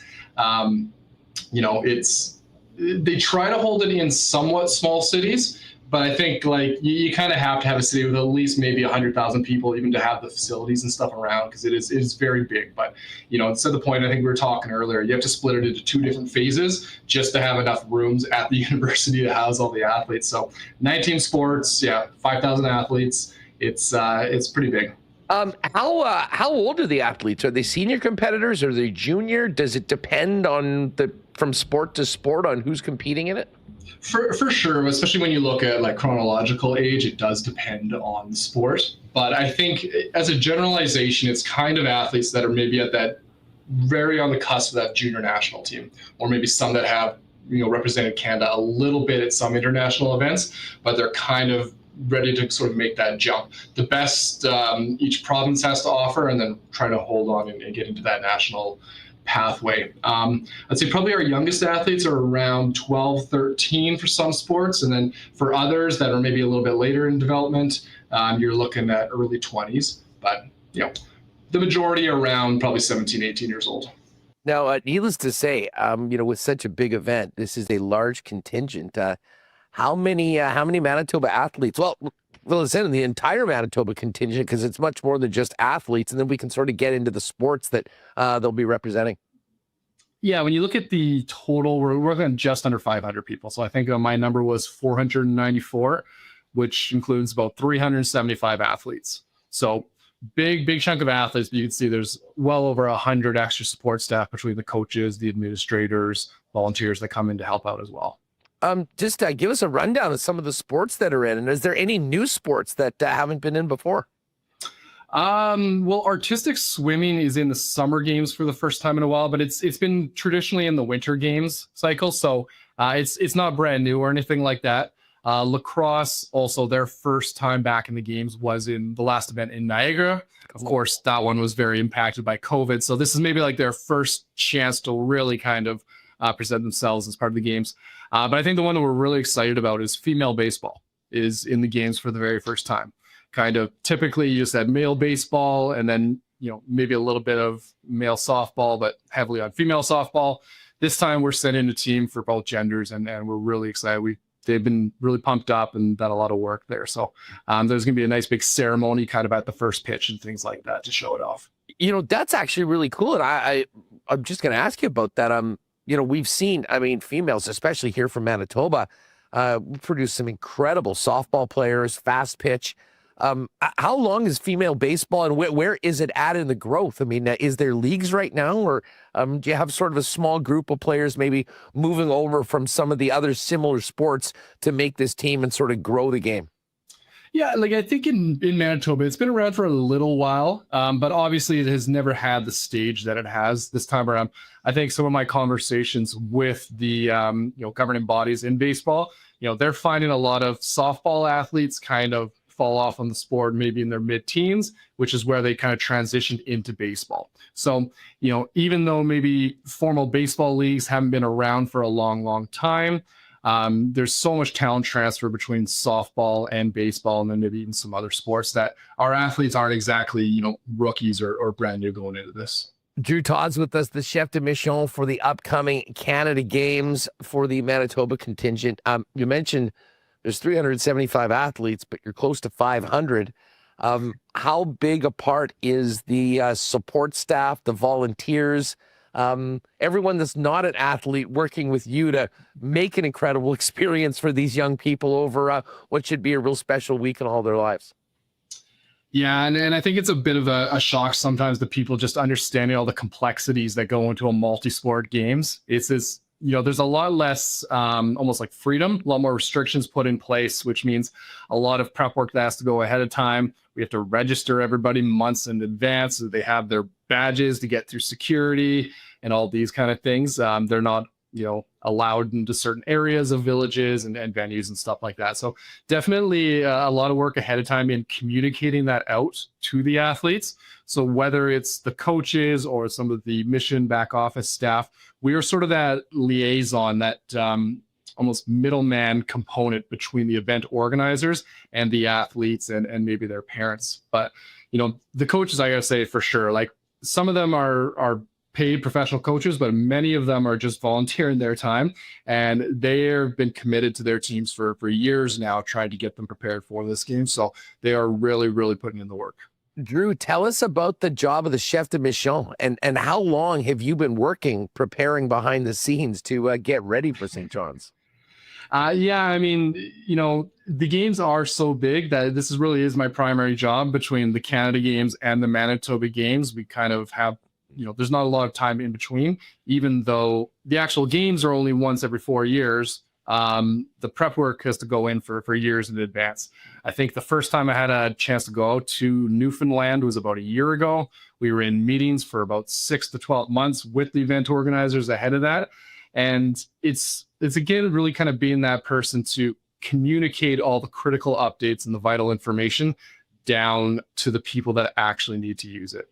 So, my day at games is getting up at 7 a.m., going to meetings, getting information, passing it down to volunteers, who pass it down to coaches, pass it down to athletes, because everything changes on a dime, but you need to make sure that the people that know everything have the information they need.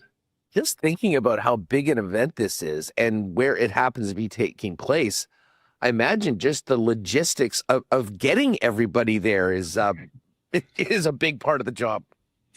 Yeah. If anybody's looked at the cost of flights lately, they might be sweating a little bit trying to think about how many athletes they're bringing out to Newfoundland. It's not an easy piece at all. I think that they contract a travel agency basically to organize all the flights, and that is, they give 2 staff people, and that is their entire job for about 8 or 9 months, getting planes, getting charters, working with WestJet or Air Canada for some provinces.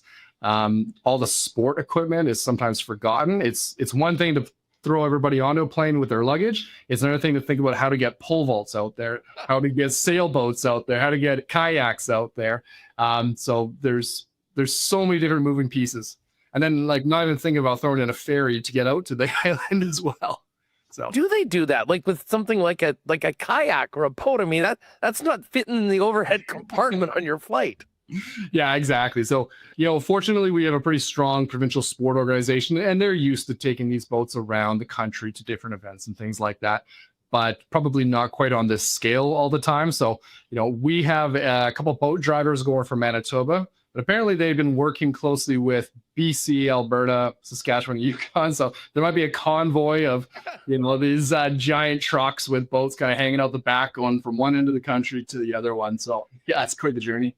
Drew, from your perspective, I mean, what are the goals for the Manitoba team at the Canada Games? And I guess as the chef de mission, what is your goal for the athletes, for their experience over the course of the 2 weeks in Newfoundland?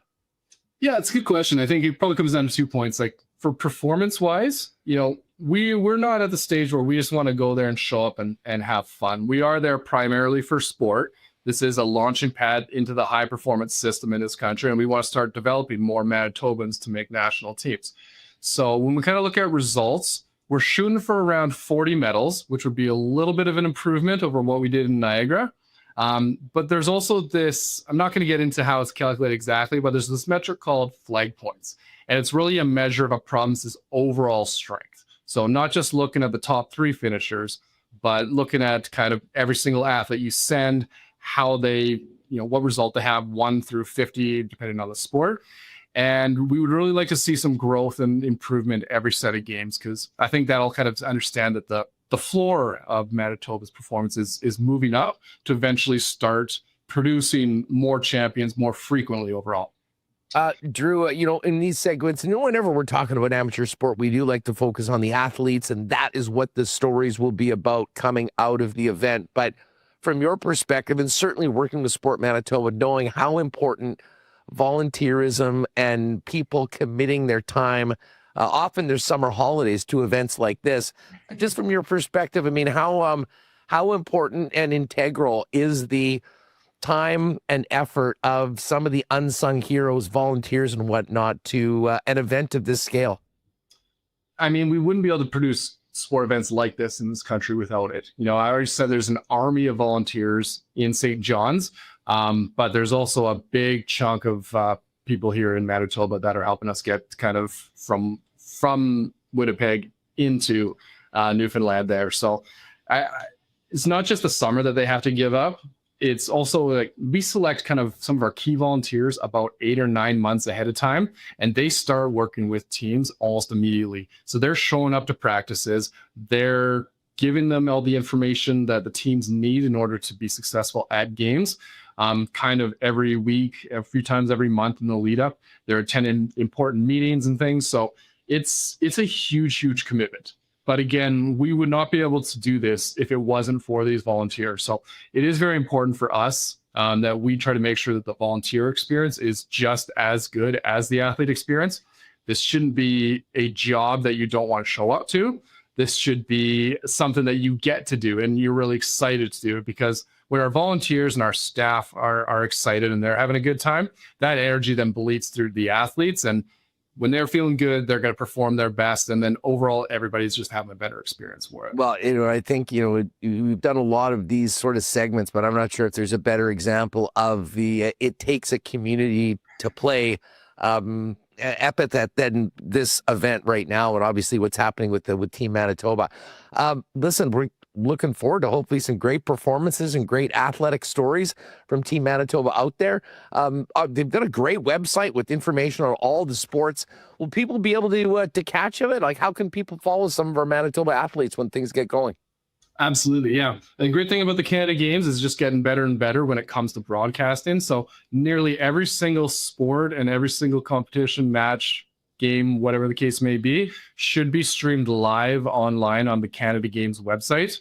But from our side, obviously, we're focused on what Team Manitoba is doing. So we have an incredible communications team that's going to be following along with every step of the way.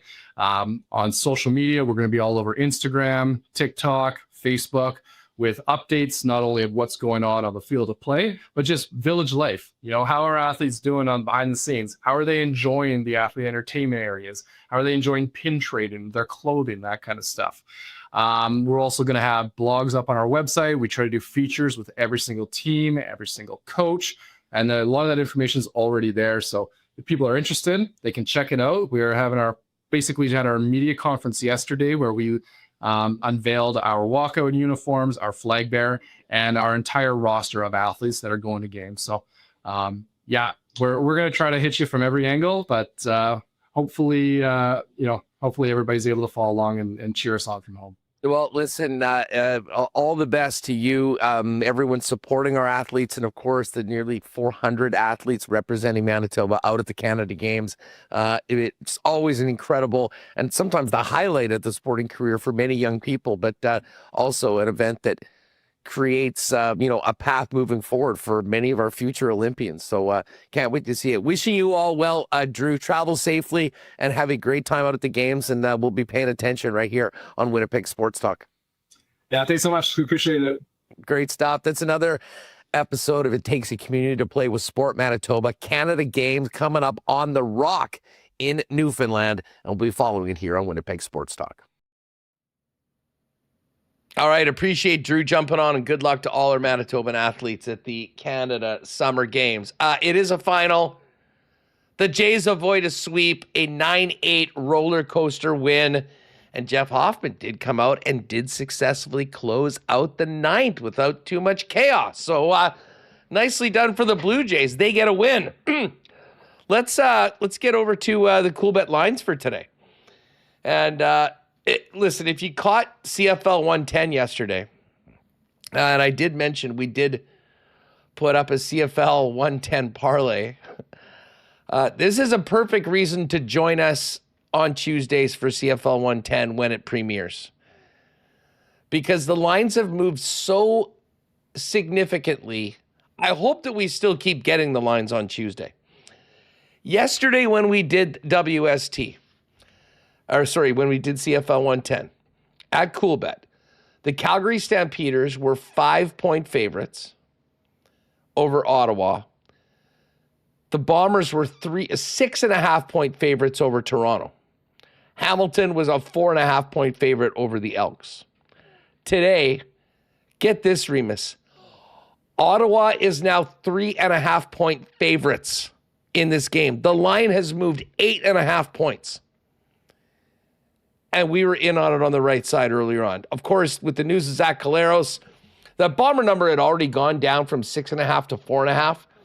It's now 3.5. So our parlay yesterday, when it was posted, and that parlay is Ottawa Redblacks plus 5.5, Argonauts plus 6.5, and over 53.5 in the Edmonton-Hamilton game. It was at plus 533, and it was boosted to over 6-1. That exact same parlay now is plus 257, boosted to plus 290. So timing is everything. Get in on that when we drop it, because usually we're on the right side and things can change significantly. As I mentioned, right now for the weekend, tomorrow's game, Ottawa is a 3.5-point favorite over the Stamps. PJ Walker leading them in, and most of their receivers are out. So Calgary's in a bit of a situation right now. The Bombers, expecting Chris Streveler to start, still 3.5-point favorites against the Toronto Argonauts. The Ticats were 4.5-point faves. They're now 3.5-point favorites against the Edmonton Elks. And the Saskatchewan Roughriders, 3-point favorites. It went down to 2.5. It's back to 3. So there are your CFL games for the week. Don't forget, every week you got a 30% win boost that you can use on your favorite CFL bet. You can also do the same for the Wyndham Championship. And we get going. Final tournament before the FedEx playoffs. Matty Fitzpatrick is your favorite at 20-1. Keegan Bradley, who I think I'll get a piece of, along with Ben Griffin at 25. Bobby Mack, Jordan Spieth, 28-1. Aaron Rye, 30. And then a group of 33, including Akshay Bhatia, Harry Hall, Jake Knapp, and Hideki Matsuyama. As far as tonight in the majors goes, now that the Jays are finished, not a ton of night games because there's a bunch of getaway days already underway. Phillies minus 135 in the south side of Chicago, taking on the White Sox. The Guardians are minus 175 favorites against the lowly Rockies. Blue Jay fans will be cheering for the Rays tonight. They continue their series in New York against the Yankees. Yankees minus 133. Dodgers minus 164 faves in Cincinnati. Cardinals minus 143 faves at home against the Marlins. Rangers laying minus 123 on the road against the Angels.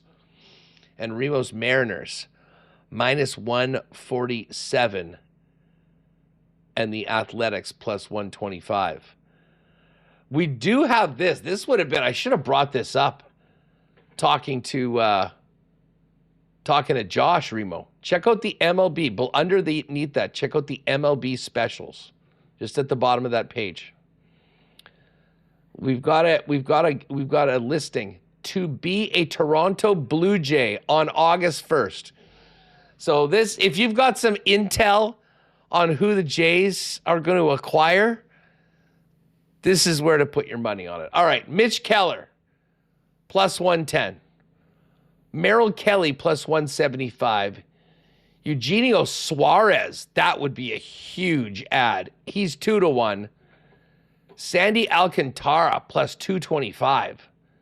Zach Gallen, plus 325. Joe Ryan and JP Sears, 5-1. Jeffrey Springs, 7-1. Brent Rooker, plus 850. And Mason Miller, 9-1. First time I've seen a market like that, Reem.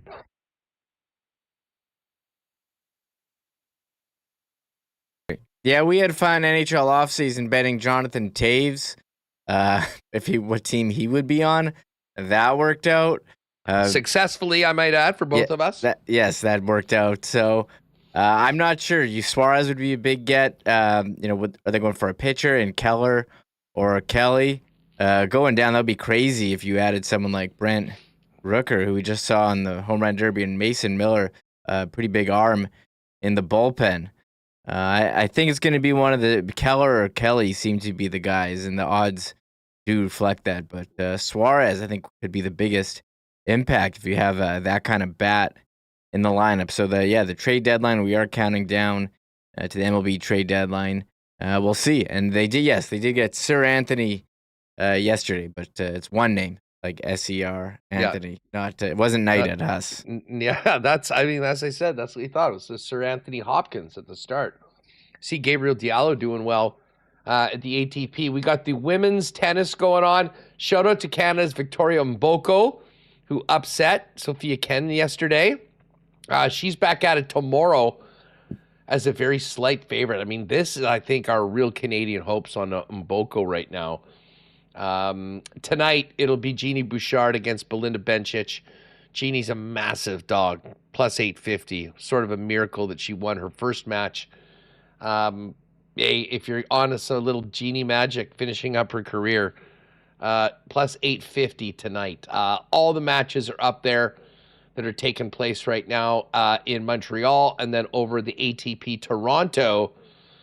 Coming up a little later on, we got Stefano Tsitsipas, former winner, Carreno Busta, Alex de Minaur, and then the Canadian Felix Auger-Aliassime playing tonight as well. He's a minus 175 favorite against Morozan. Taylor Fritz, huge favorite as well. That's who John picked as a potential winner yesterday when we were talking tennis. So it's all there for you. Waiting for you at Coolbet. If you haven't played there before, use the promo code WST for a 100% bonus up to $200 on your first deposit. Oh, and by the way, tomorrow, NFL preseason officially starts. The Hall of Fame game. And in case you're wondering, the Lions are 1.5-point favorites over the Chargers and minus 133 on the money line. That's one thing you should mention for the tennis. Alexei Galarneau, Canadian, he's in a match right now. He got his first ATP win yesterday, and you might remember his name. He's played a couple years here at the National Bank Open in Winnipeg, and we had him on the show a couple years ago. So shout out to Alexei Galarneau getting his first win on the ATP Tour yesterday, and currently in action right now in Toronto. Yeah, and he's right into it. 5-4 in the third set, tied one apiece.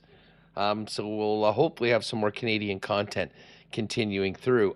One more thing to get done today on the program, Remo, and that's get ready for the track. I was 0 for yesterday. I was all around it, but was unsuccessful. You had one winner? I had one winner. I bet $4 on a horse, and it won $13.20. So I only lost like $7. So wasn't a total write-off. I got the one winner. We'll try to get some more winners tonight. I like my picks tonight. Big slate, big fields, especially later on tonight. It gets going at 7:30 out at Assiniboia Downs, and we've got 8 races tonight with some big fields. I'm going with races 5 through 8, Remo. So if you've got anything in the first 4, why don't you throw them out right now? Yeah, I got 3, 5, 6, 7 here. So my race 3 is to win $4 on horse 3, War Echo. Oh, War Echo's awesome. Yeah, there you go. It was this big as a heavy favorite, but War Echo, bit of a longer shot to be a second on the AI smart pick. So possibly some Val there. Let's see. All right, so race number 5. I actually went with the $1 triactor box here. We're going 2, 6, 7. So I'm taking No, I Won't Back Down, along with Counter Command and Zen State. Zen State is the 8-5 favorite. So a 2, 6, 7 triactor box. Yeah, I'm on the chalk. I got 3, 6, 7. So close. Dirty Flirt is horse 3. I like Dirty Flirt. Great name. Race number 6. I am going $4 on Tiz Lord to win. Love Tiz Lord. We've seen some nice performances. It has won its last 2 times out, albeit this is a longer race, but I think Tiz Lord has it in him to get a third straight win and 4th in his last 5 races tonight. I don't have Tiz Lord. I've got a triactor box. I got 1, 4, 6. Confusing Upstriker and my horse, McCaig. Good old McCaig. Still around. You gotta keep McCaig in there. Still around, McCaig. Love it. Race 7. I am going $4 on a bit of a longer shot. Number 6. Love this name. Wrong Direction. Wrong Direction to win. Number 6 in race number 7. Yeah, you could do like Wrong Direction with Really Slow together if they were in the same race. That would be a good one. I have a race 7. I've got an exacta box. 1, 5. Cajun Eddie with Diamond Concerto. That's mine. Really fading Big Ticket, the favorite in this one. Fading Big Ticket is pretty tight in there with Blue Sky Jade, Big Ticket, and Cajun Eddie. I like Cajun Eddie. Yes. Okay. Final race number 8. I'm throwing a bit of a Hail Mary on this one. I'm going with the triactor box. I'm only taking one of the top 3 program selections, and it is number 3. I'm going with number 2, Otter Pop. One of my favorite horses, number 5, A Ladies. And number 6, Dazzling Gold. So 2, 5, 6, Otter Pop, A Ladies, and Dazzling Gold to finish up my picks. And I have good news. We will be able to chat about the year at Assiniboia Downs, but most importantly, the biggest race of the season, the Manitoba Derby on Monday, as Darren Dunn's going to jump on and join us for a convo on Friday's show, Remo. Always love having Darren Dunn on, especially around the Derby. Oh, yeah. I love talking about the Downs, and it's amazing how it's grown, moving the races to weekdays, and we're watching it on YouTube. When they first started, they had I think they had like 600 people watching, maybe 300. It wasn't a lot when they started doing it on YouTube. If you're on there every night on YouTube, or race nights on YouTube, so Tuesday, Wednesday, and select Mondays, there's minimum 1,000 people in there watching and cheering whoever they're betting on. Multiple languages as well. And the Downs, they've really moved the race nights to Tuesday, Wednesday, but they've opened up the weekends for a ton of activities. There's some circus going there the end of August. I'm going to be checking that out with the family. Nice. I think they had some wrestling and a ton of other night markets. So a lot of exciting stuff this summer at the Downs, in addition to live racing, which we have so much fun with.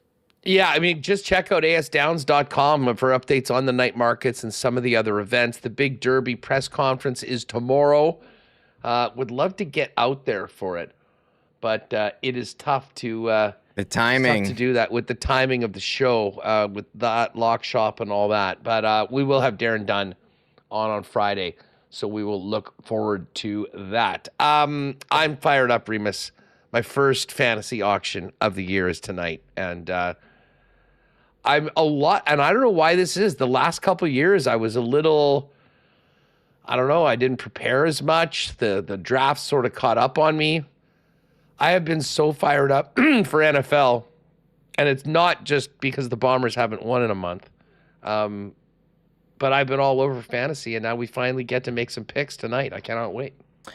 Yeah, I did one best ball draft, and I don't really do season-long fantasy. I just RSV or put in my dates in the media league. Has fill out your doodle for the media. I did as well. Winnipeg Media Fantasy Football League. So I'm in that one. I do one with some listeners as well. We've done the last couple of years. So yeah, we got to start setting up our fantasy football stuff, and it is like we got the Hall of Fame game tomorrow. Hall of Fame game tomorrow. Like we have real game action. So it's summer. He's got a month left, but it feels like we're much closer to now that all the Jets that don't have contracts have signed. We have the schedule. We're like closer to September and start of preseason, but we still got some time to enjoy ourselves outside here. And you can do that at the Downs or the Bomber game Friday, Gold Eyes tonight. So enjoy it while you can, as it's going to be cold soon. Yeah, and as Connor mentioned, it is Ukrainian night at the Gold Eyes game tonight. So go down there, get some pierogies, sausage. That's one of my favorite things to get at the ball game all the time. But yes, and let's maybe the fish can mix in a win too for the home fans and all our Ukrainian friends. It'll be at the game tonight. Gang, that is going to do it for us. Tomorrow, the former captain, I still just refer to him as Captain Blake Wheeler, coming on the program. Really looking forward to that conversation. We'll have more feedback from all of you on the Samberg extension and kind of look ahead to what's next, to Kyle Connor extension, training camp, and more. And, of course, the latest on the Bombers as they do their walkthrough and prepare for the rematch against the Toronto Argonauts. Join us tomorrow, 1 p.m. Thanks to everyone that joined us today and a very fiery chat. Hit that thumbs up button, by the way, if you haven't already on the way out. And enjoy your evening. Thanks again to all the sponsors that make WST happen each and every day. We will see you tomorrow, 1 p.m. right here on WST.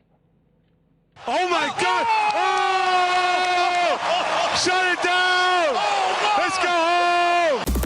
Thanks for tuning in to Winnipeg Sports Talk Daily. Make sure to subscribe on YouTube and your favorite podcast feed at winnipegsportstalk.com.